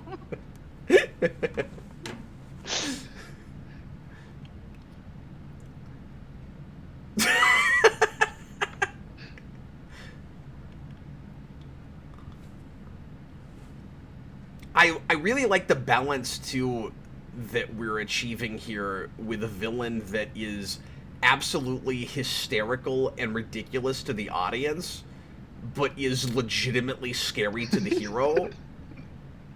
Dairy King! Did we just say the Dairy King? He's got a big thing of cheese.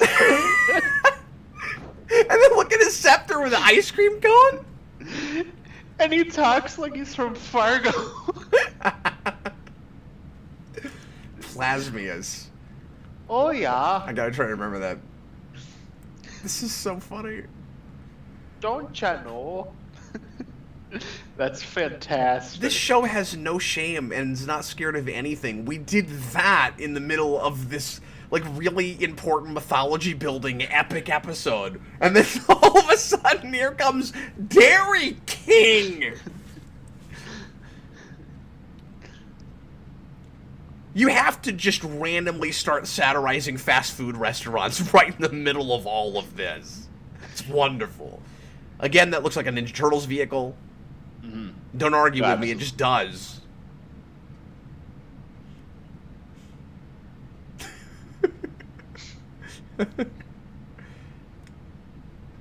I'm glad they reminded me of the possession thing, because I forgot he could do that.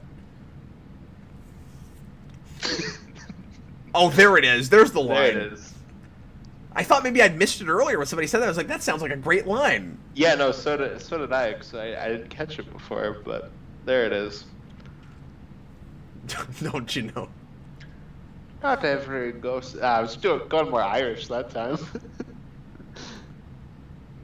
I thought it kind of was Irish. No, it was like Minnesotan. Because he talks like it's from movie Fargo. Those are the same thing. Sure. Okay, yeah. so if this Yeah, didn't I have know. a big action figure line where they made nearly everything into a figure, I'm sad and depressed because I need Dairy King, the action figure. You want him and the box ghost. I do want the box ghost, but I especially want... I would collect this like I collect the Tick. It would look so good. Yeah, that is really unfortunate. Next to my Tick stuff. This show kind of didn't get the love that, or like, maybe now doesn't get the love that it probably deserves. Well, that's why I'm shocked that there is apparently such a audience and a fan base for this. Mm-hmm. We've had as many, and I don't usually bring up numbers this much, but I just can't believe that folks showed up for this. We've had as many as 57 people tonight at one time coming in to watch this with us, and I thought this was a really obscure show. Mm-hmm. No, a lot of people want this to get like a movie and like a revival and stuff. I think it should. And it's also bizarre that it's almost 20 years old. Wow, when we get 2000s nostalgia, you know this is coming back. It'll come back. I think if I were Danny Phantom, the way I would try to beat this villain is just use him as a boomerang.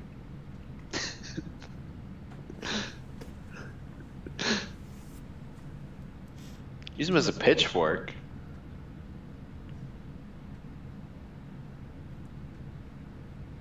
Daniel Davis. Danny Phantom was legitimately popular for about 2 years.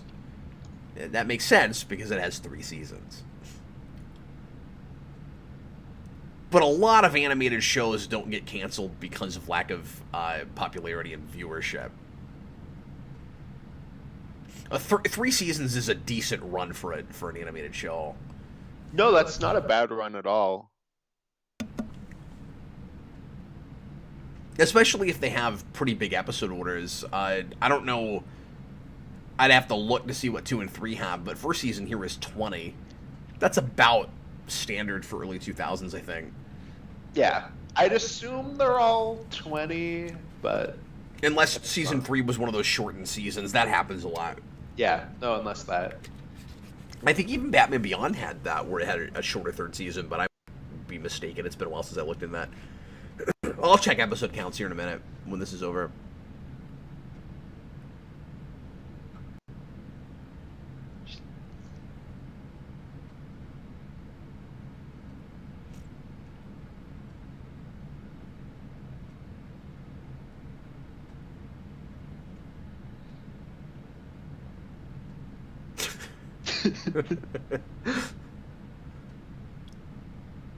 Oh yeah, season 3 is only 13. Oh, we just threw out the...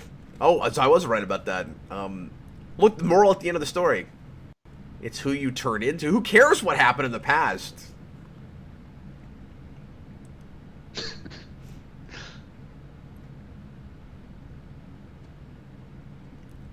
You guys, we have a Dracula from Wisconsin. The show is amazing. Yeah, that's really funny. It's really funny. It's absolutely a like... I almost said 50-50, but I'm going to say 3 things. So it's so I'm going to have really bad math on purpose. It's a 50-50-50 split between Ghostbusters and Freakazoid and Spider-Man, I guess. Mm-hmm. Yeah, it's what we talked about with Kamen Rider, right? Where it's like somebody just went, I like all of these different things, and then you just shoved them all into one thing. Yeah, and turns it into something really unique. Because there's a lot of superhero parody in this. There's a lot of legitimate superhero in this, but it doesn't tonally read exactly like anything I've seen before. Like, it's reminding me of a lot of things, and I can see all of its influences, but it's definitely carving out a tone. Okay, we need to figure out what we're going to do for our 4th episode here. Do you think we should just stick in one and then come back to this another time? That's kind of where I'm leaning right now. Yeah, we can do that. Not jump too much later and spoil the later status quo for me. I think I'd like to stay in one and watch 1 or 2 more. Yeah, I say let's do. We can do like 2 more season 1. Let's find cool, out what folks are interested in. Folks in the comments that know this show, if we only watched 1 more episode tonight from season 1, what episode do you think is past 7? It has to be past 7.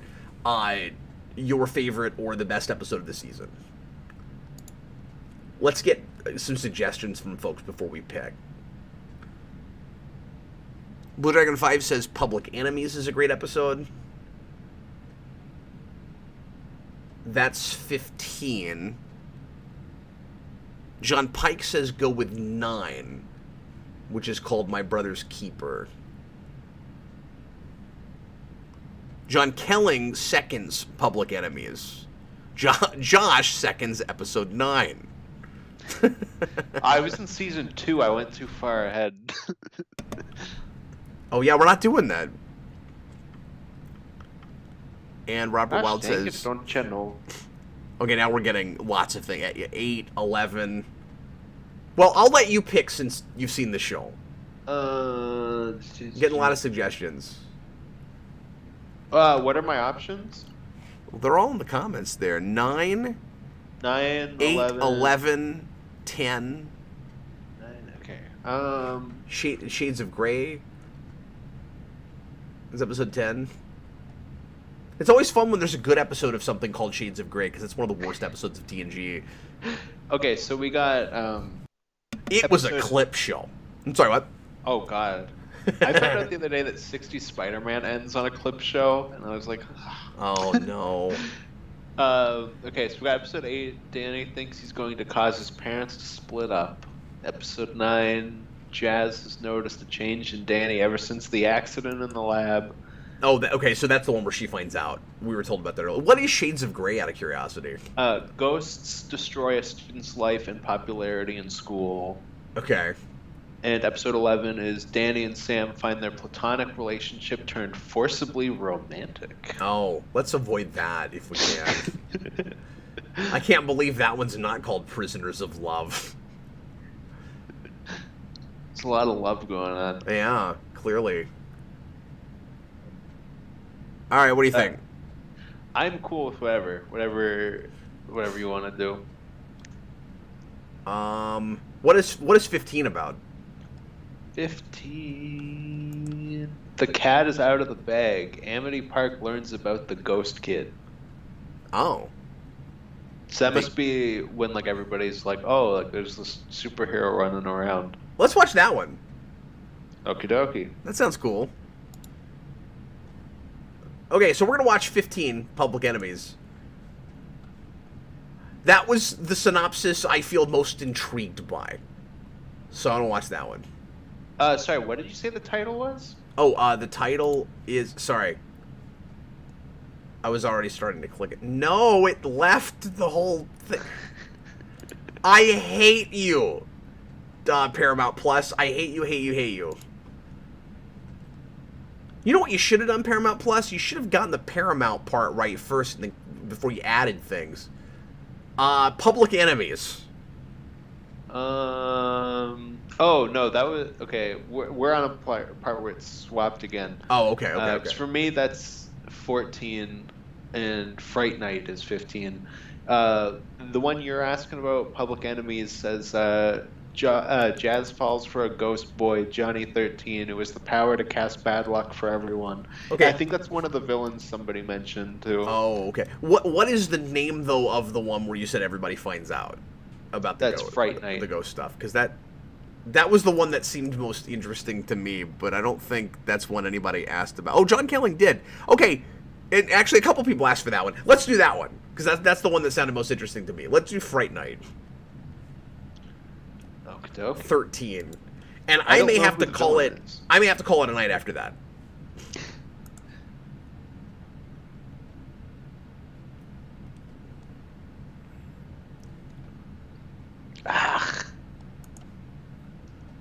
Once again, everybody, please get it past all of the logos.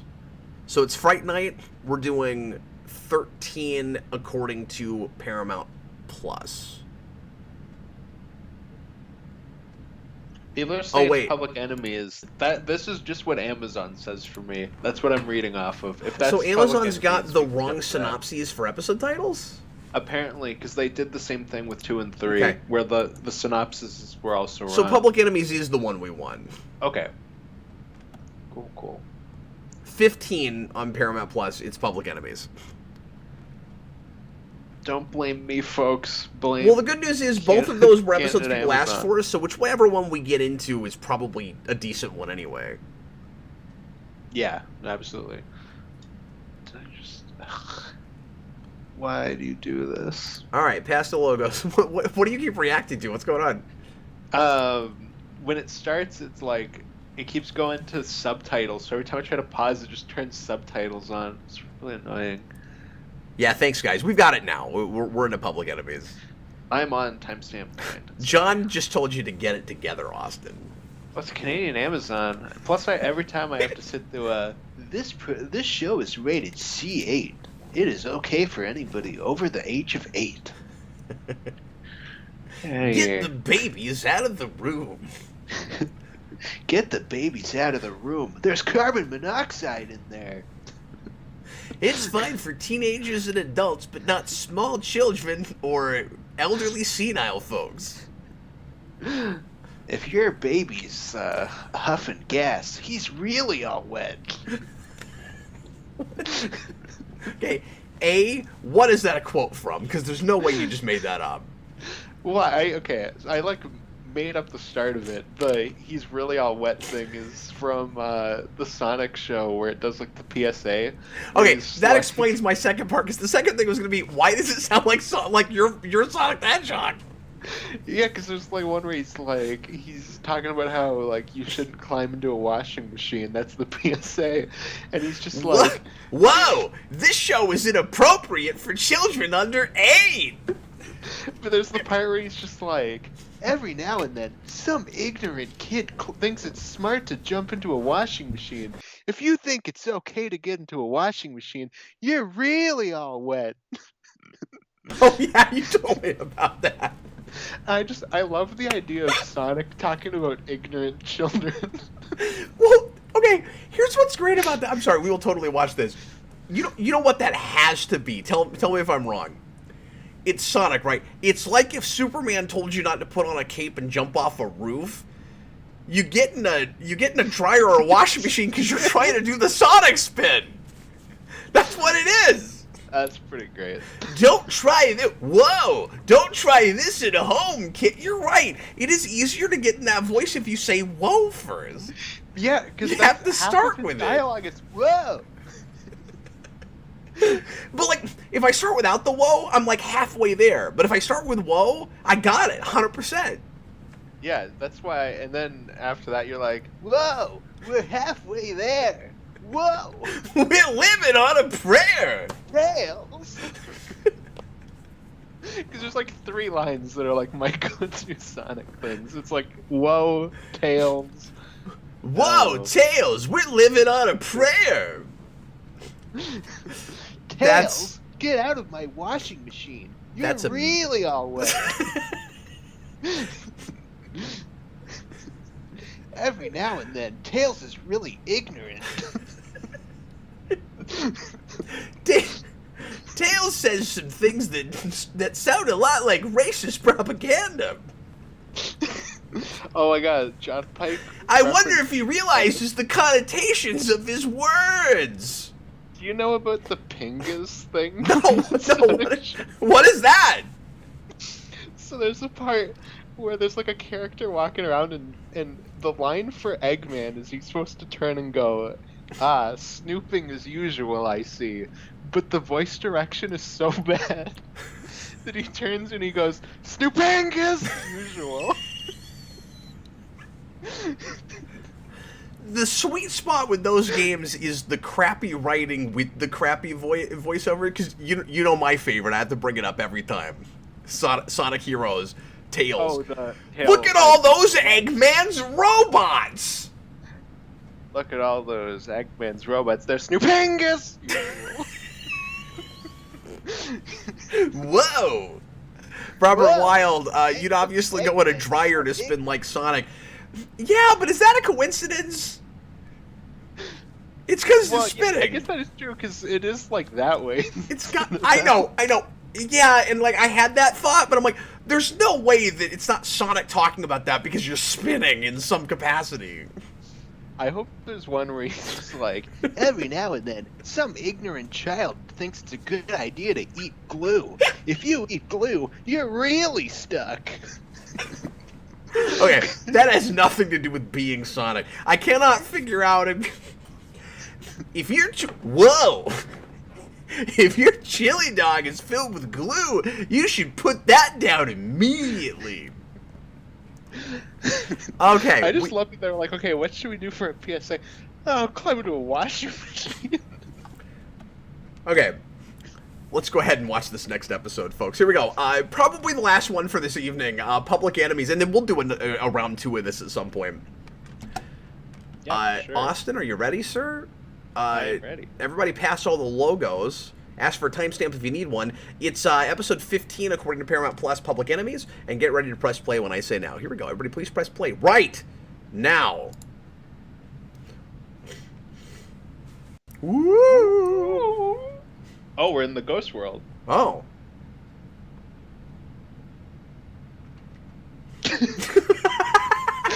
Oh, okay, so the ghosts are dead, but they're interdimensional. Okay. That was really funny. You know what Oh else yeah, this I has? remember this guy. That guy's cool looking. Yeah, this guy like runs the Ghost World prison. Okay, you know what else they have to be looking at a little bit? The Beetlejuice cartoon, right? Oh, I've never watched it. I've only ever seen the intro. They have. I That would bet. make sense for this kind of material. Tom, also, lander mats usually have front loads, not top. Oh, that's a good point. That there are front-loading washing machines. Whoa, look out, kids. Your washer might actually be your dryer.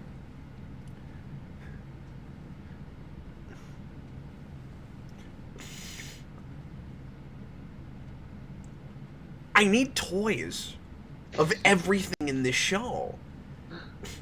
I love this guy. He looks like a he looks like a deceased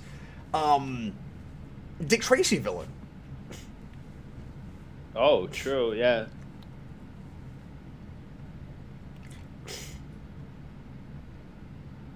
They need a spin-off that's just all in this world. This is awesome. Yeah, yeah, I think they do like quite a few episodes in the Ghost World.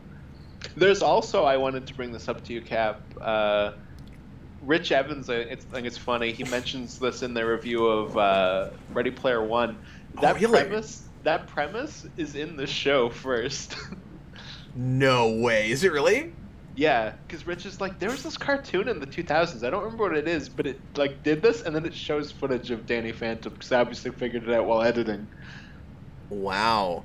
Movie critic dude, this wolf creature is named Wolf with a U. He speaks in Latin. Again, they're just pulling stuff out of a hat. You're absolutely right. So we're going to have this big wolf guy, right? Hey, we want him to speak a different language. Roll a d20. Latin. Well, it's because he's dead and it's a dead language.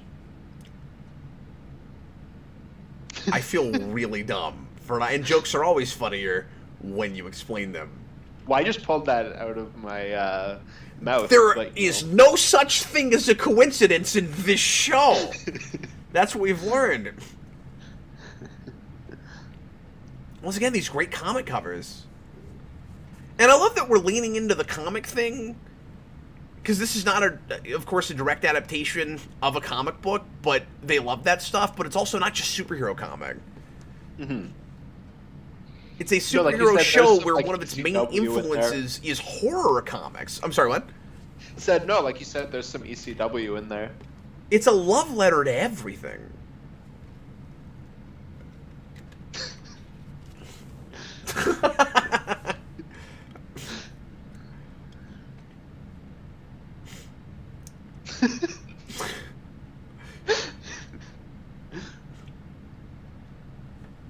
You've got all this political bureaucracy satire. I love that 15 episodes and we haven't lost any of that. Mm-hmm. Robert Wild, I can't believe Rich Evans made a Danny Phantom reference. I both can and can't with that guy. Like, it's kind of surprising.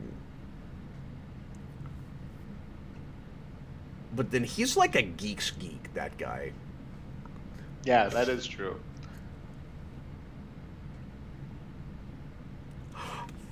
I just figured out what that voice is. And I was referencing a lot of Cartoon Network earlier, but his dad, I could be wrong, but I've been pretty on point tonight. I think I'm right about this. I obviously would have to look it up.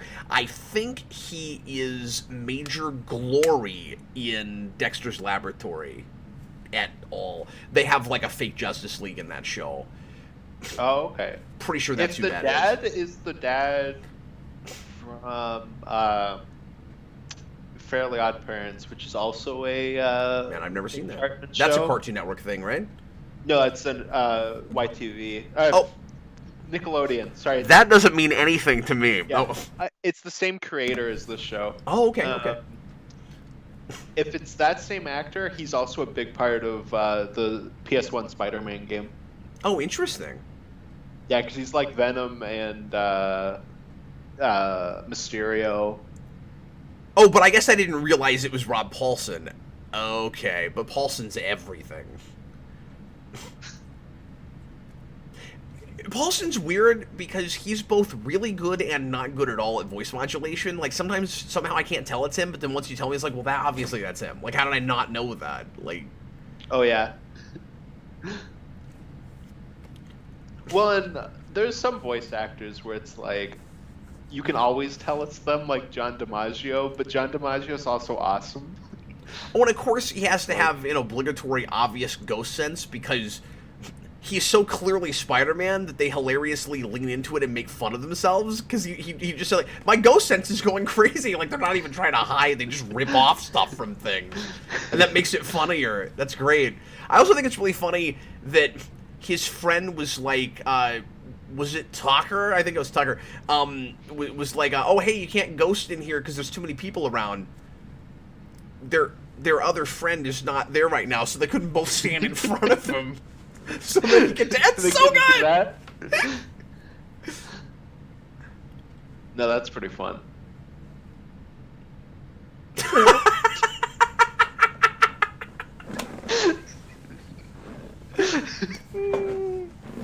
I never thought I'd hear Ron Perlman yell Bridget Jones Diner. They seem to have a pretty good sense of continuity with the show, too. And very early. Blue Dragon 5, down the line, they reveal the ghost sense to be dormant ice powers. Okay. Oh, I don't remember that. Wow. Weird. Tom, he's Jay, and I have Batman in my basement. I mean, he's in everything.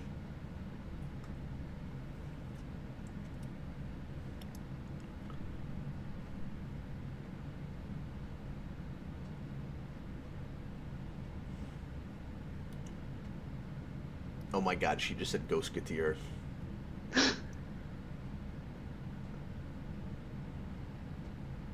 I also love this idea that he's a ghost and they hunt ghosts, but they're lame about it. Oh, they're parents? like if your parents were ghost hunters.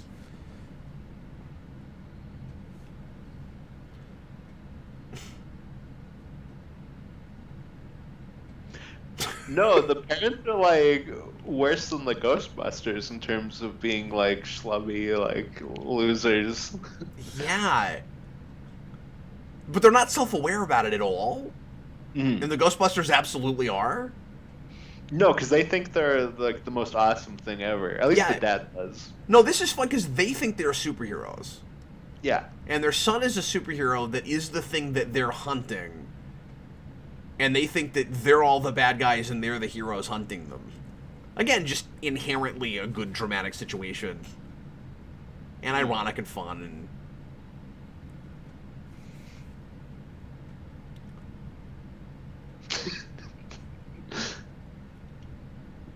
that kind of thing works better in a comedy. Yeah, that is true. And if you think about it, that, go all the way back, that kind of mistaken identity idea was invented for comedies. We like to, I think, misuse it sometimes. Not to say that it can never be done in a drama well.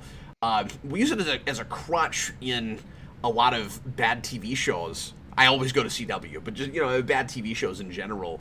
That's the Shakespearean thing. The mistaken identity was the crux of most Shakespeare comedies. Yeah, because it's not, this serious dramatic thing that they can't figure it out. It's played for jokes. Yeah. Where it's like, look how stupid they are. They're, hunting ghosts. Their son's a ghost. They can't figure that out. But I mean, when we did the exact same thing with Breaking Bad, it totally works. And is not just played for comedy there. Where it's like, my brother-in-law is a DEA agent, and I'm right next door making meth. It's also the same kind of situation. It can work in a drama. Oh yeah, so the sister already knows, yeah. But that was explored, yeah, because they said that happened in like episode 9. But that was okay. exploring the notion of things that's right. Yeah. hiding in plain sight and reasons that you might be oblivious to it because you're too close to a person you care about and you might not realize it because of that. It can work in a dramatic thing. We can talk over anything, apparently.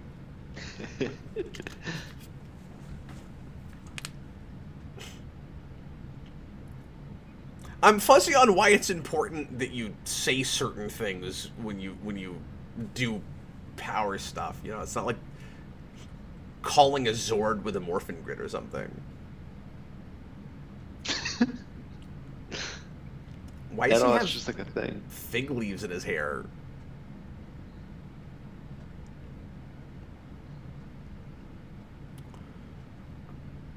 Ren Davis, Esperanto is a real language. I always thought it was a made-up language, but it is indeed real. It is. And it's hilarious. And William Shatner once made a film entirely in Esperanto. True story. Weird. You know, oh, I know.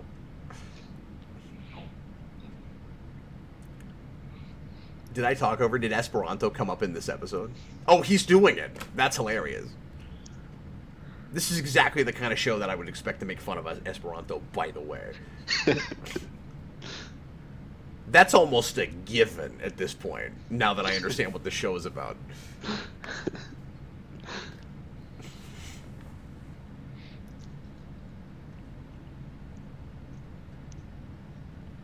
I'm done with Flash Thompson. I think she's like the Liz Allen, that girl. Oh, okay. Are we going to get to a point where Flash Thompson's supposed to be like a likable character?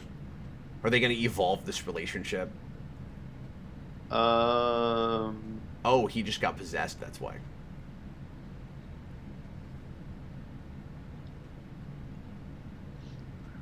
Oh, and their school's called Casper High. That's kind of fun. I just noticed that. Of course it is. This guy has some defined bone structure. Oh, that's kind of fun. We're going to send him to the ghost zone. So he's trying to walk in both worlds. Mm-hmm. Classic superhero duality stuff. That mouthwash is like a Spider-Man Venom joke. And also kind of a Spock thing where he's almost that half-breed thing, where he's like human and ghost. Like, which is he really? Seems like we're playing with that a little bit.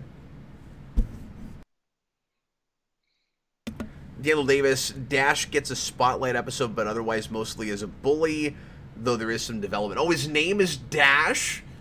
Again, just lean right into it. Don't even pretend like we didn't rip it off. Our Flash Thompson's name is Dash. Not only rhymes, but kind of evokes the same notion. His name's Dash Bumps. And... I wonder what his last name actually is. Oh, he's possessing everybody. I think the other people are possessed by his like henchmen. That is a Spider-Man line. Did you catch that? Yeah, no, that's absolutely a Spider-Man I waited line. all puberty for a girl to say that to me. It's got to be a possessed ghost.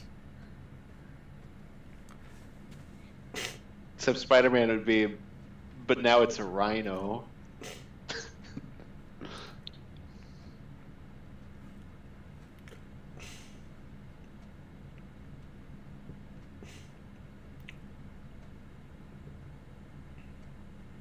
It's just a sign on the wall that says that.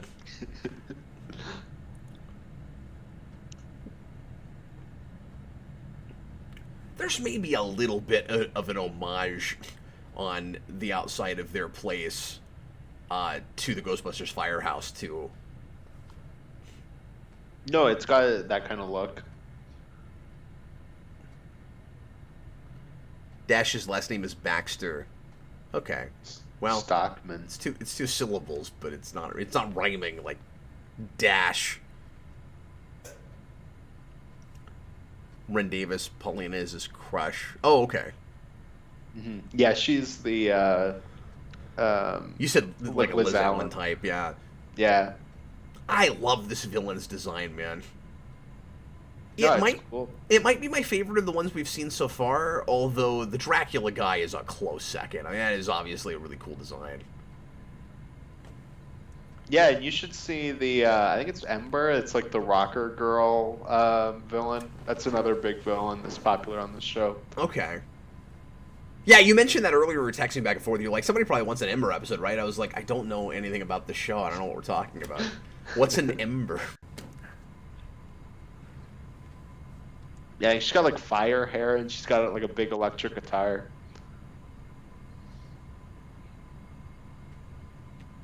And now, modern parenting.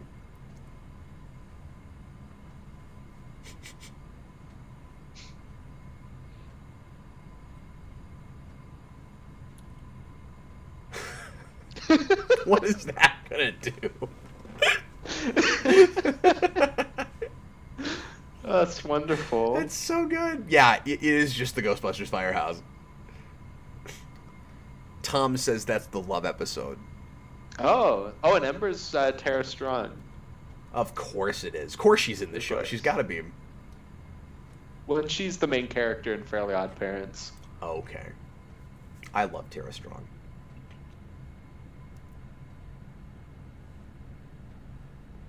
Yeah, everybody's saying they like that character.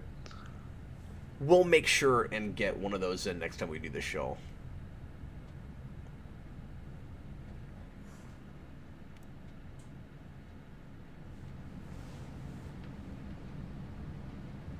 I'm enjoying this enough, though. There's a possibility that I will have already seen some more of the show by the time we do more of it. I'm liking this that much. So it could be that it actually won't be a blind watch, that I'll have seen some of this and can respond to episodes I've seen at that point. I'm not promising that, but that could happen. No, it'd be a cool thing to watch with the kids. Yeah, I'm thinking at the very least I might put this on. Like, it might be kind of in the background. I might not be able to focus real hard on it Yeah. while I'm taking care of the babies and stuff. But I might put this on for the kids.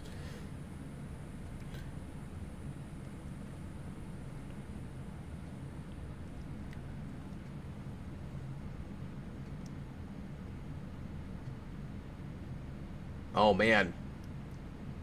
He's putting his foot down. This is also very Spider-Man, obviously. Like, most everybody doesn't like the superhero, thinks that he's a bad guy, not on their side.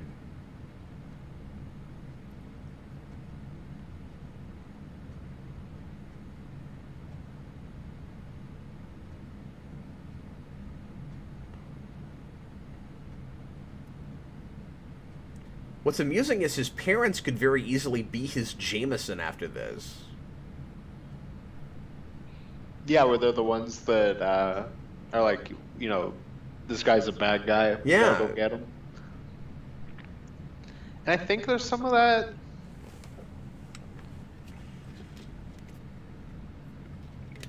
And they're definitely trying to get him the whole time.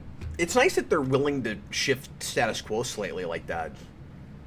Like, you're only 15 minutes in, or 15 minutes, pardon me, 15 episodes in, and we're already like, you know, he's a public figure. We had 9 episodes in, and like the sister knows his secret identity. No, that's really good.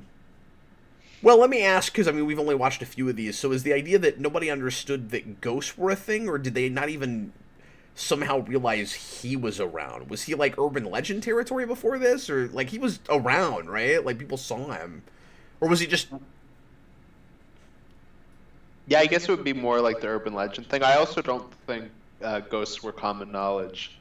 I thought that was the whole idea with this, is that that's just now becoming common knowledge. But is he like, was he mostly invisible? I'm fuzzy on how public he was. Yeah, I don't know, like, yeah, exactly how that works. I guess in the last few episodes we watched, he was mostly like not in public and fighting him where there was nobody around. Movie critic dude talking about the Jameson thing. They do it once in season 3 during a newspaper ad with the parents, but that's it. Okay. Thanks. That's why their lipstick is so strong. Cap. Yeah, but she doesn't have as strong a lipstick as Jazz did. Because Jazz Yeah, was but the it one that was had that family. lipstick that you couldn't mess up with green goop. Sorry, what? Yeah, she learned it from her mom, though. It's a family thing. Oh, okay. Okay. She must have just put on a lot more at the beginning of the day then.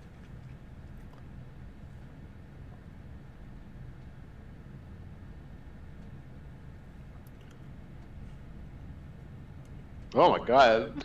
It's like, Oh, I he was still taught doesn't that. have the logo. So we're not going Yeah. to see an episode tonight where he's got that. Is that not until season 2, or is that toward the end of 1?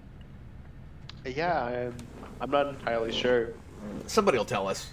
Yeah. We've got these experts on this show that I thought nobody had ever seen. Yeah, for me, it's been too long. How? You've slept one time since then. Does he still have the he's still got the hoodie on? Why was that in slow motion? That was really good. Oh, it's the season 2 premiere. That's where he gets it. Oh, cool. Blue Dragon 5 says this is the important part.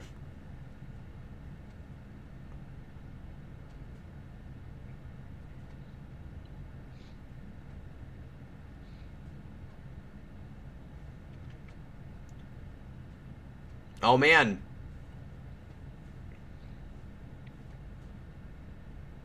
Oh, is he gonna get...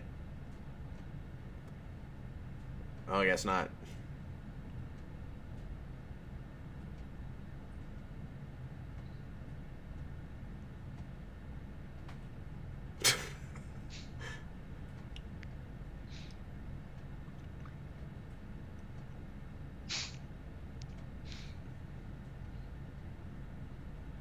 John Kelling, the townspeople call him Inviso Bill for a while, until Danny corrects them one episode, finally getting his moniker.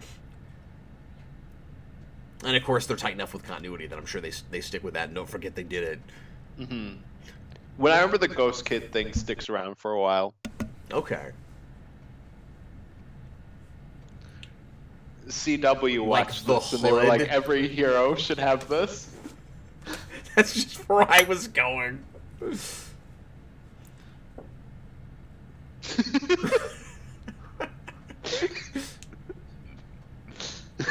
And then they do the obligatory everybody's laughing at the end of the episode thing. That's on purpose. They're making fun of everything that's ever done that. Yeah. Oh, this is a solid show. I'm very glad that I have discovered this now. No, Thanks I'm for- glad you liked it. I assumed Thanks you for would bringing like it up, Austin. obviously, you know, there is the chance. I'm sorry, what were you saying? No, I was saying I'm glad you liked it. I assumed you would, but there is always that chance that, like, you know, it doesn't hold up. So I'm glad that you liked it. Well, some of those cartoons from past my time resonate for whatever reason with a lot of people in your generation that I just cannot latch onto. Where I'm just like, I don't I don't want to open a can of worms with anything. But we've had this conversation before where it's like I've tried with Clone Wars. I cannot figure out why people love that so much. Yeah, I can't either. I don't know. I haven't spent a lot of time with Avatar, so like maybe I would turn around on that. But I've watched a couple episodes of that, and I just can't get excited about it. It's not bad or anything. I'm just like, I don't know what the obsession is with that, but I haven't watched very much of it and that sort of thing. So, We have the same thing with both of those. I did not, yeah, but I did not immediately watching this get turned off to the style or the writing or anything. It was quite the opposite, and it has a lot in common with the superhero parodies that I adored from the mid '90s, but updated into the early 2000s in all the right ways, I think. Yeah, no, for sure. It's a good mix of different elements, and it's just fun. Yeah, it's really fun. Well, we'll definitely do this one again. File this one away. We'll do a part 2 at some point, and come back and do another mini marathon on this one. And like I said, I may have watched some more episodes at that point, and might actually know some of these characters and what the heck I'm talking about. Well, what'll happen is you'll be walking around like your kitchen tomorrow, and you'll just be like, start singing the theme song, and then you'll be like, I gotta watch more of that now. That's how it starts. Yeah, it feels like I've had this blind spot I didn't even know about, where this fits so wonderfully into a canon of animated superhero parody, and just good kid superhero shows in general. But it's like there was apparently this trifecta. I'm gonna say with Tick and Freakazoid, and this is like right there in there, and I didn't even know about it. But it really smack dab in between those. I would say it's almost like a fusion. Yeah, no, it really did shock me that you really knew nothing about this. At all, nothing. But that made it cool, that you got to see it for the first time here.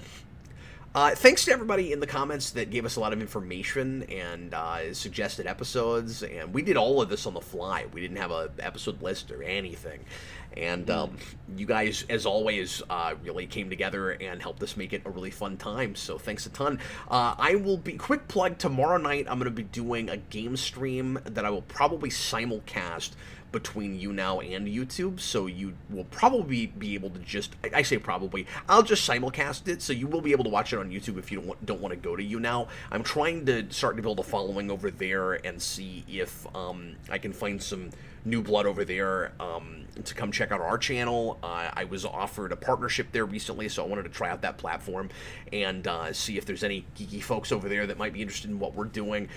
So I'm doing Saturday night streams there. I'm going to do lots of different random things and real laid-back, casual, fun stuff like this, but not watching things, because we'll keep that on the channel. But sometimes I'll do music stuff. Whoa. And this time I'm doing a game stream. So I don't know what yet. Maybe I'm kicking around Sonic CD. That's the plan right now, but it could be something else. What's up? That movie critic dude says that in season 2 they do basically Darkseid, and he's voiced by Brian Cox. What? They do like a Darkseid-esque character? Yeah, apparently. That's amazing. I don't remember Brian Cox doing a lot of voice work. Yeah, there's nothing that's coming to mind for me with him. That's nuts. Unknown passenger, I can't wait for the return of DJ Cap. Do you just mean on the next Captain Logan show, or did you miss that he was there last night? No, like DJ Cap is in... Oh, DJ Cap! Sorry. I had to put it together. I was confused for a second. No, thanks, and I'm glad if you enjoyed that. Yeah, I'm gonna do that probably every other week. Is kind of the plan right now. So I did a music show over there where I was playing some music and chatting in between tracks, and it was super fun, and it turned out way better than I thought it would. And I just want to mix it up some. So tomorrow night, gonna do a game stream, and then probably that again next week. So yeah. Yeah. When Cap and I talked about doing like a top 15 or so songs thing, like the DJ thing, we like play it and talk about it. Yeah, and I could totally have you on over there for that. That's probably the place to do that, because we can't stream music on YouTube. You get flagged right away. And YouNow allows me to do some things with copyrighted material that I couldn't otherwise do on YouTube. Still not, I still couldn't do like, something like this where you put the show on the screen. We can't get away with that, but I can play copyrighted music over there, so. Oh, and apparently that Fright Night, like the one we almost did, it's got Michael Dorn in it. Yeah, somebody mentioned that. Now, Dorn did lots of voice acting, and it seems like they were going to a lot of the same well as Cartoon Network shows, because Dorn did some work for them over there. He was I Am Weasel. I don't know if you know that. No, but you know what he has to say in this show, right? I Am Weasel was a thing in... hold on, sorry. Johnny Bravo, I think, is where that was. Anyway, okay, I've never seen Johnny Bravo. That's a show you can't get away with now. Anyway... Oh dang! There has to be a part where he's like. The whole joke is that he's basically doing an Elvis impression, and he's a gigantic womanizer, and you'd never be able to get away with it now. Well, Danny got real close when he grabbed Sam in that first episode. So. That was a bold move. It really was. Especially in a school, you can't do that again. I didn't even think of that. But no, Michael Dorn in the show needs to yell plasma coils. Plasma coils? Take my plasma coils! Plasma coils! A trilithium. Plasma coils! Why did he take out a flashlight? Was it so that he could shine it where somebody's Was he gonna gonna- hit their face? Was it gonna shine something with that light? Do they think the windows are made of glass? We're just quoting Plinkett again. Anyway, everybody, thanks a lot for watching. Hope you had a good time. We will see you again real soon with lots more stuff here on Geekvolution. Again, I'm going to do a fun stream at 10 o'clock tomorrow night doing some video game stuff. And then Austin and I will be back in a few days to do another request. And lots more stuff coming. So thanks for watching. We'll see you We'll be again. back next Friday for something. Yeah, I don't know what yet. Might be a comic review, might be another one of these. Yeah, but it'll be Friday and it'll be fun. I promise. Anyway.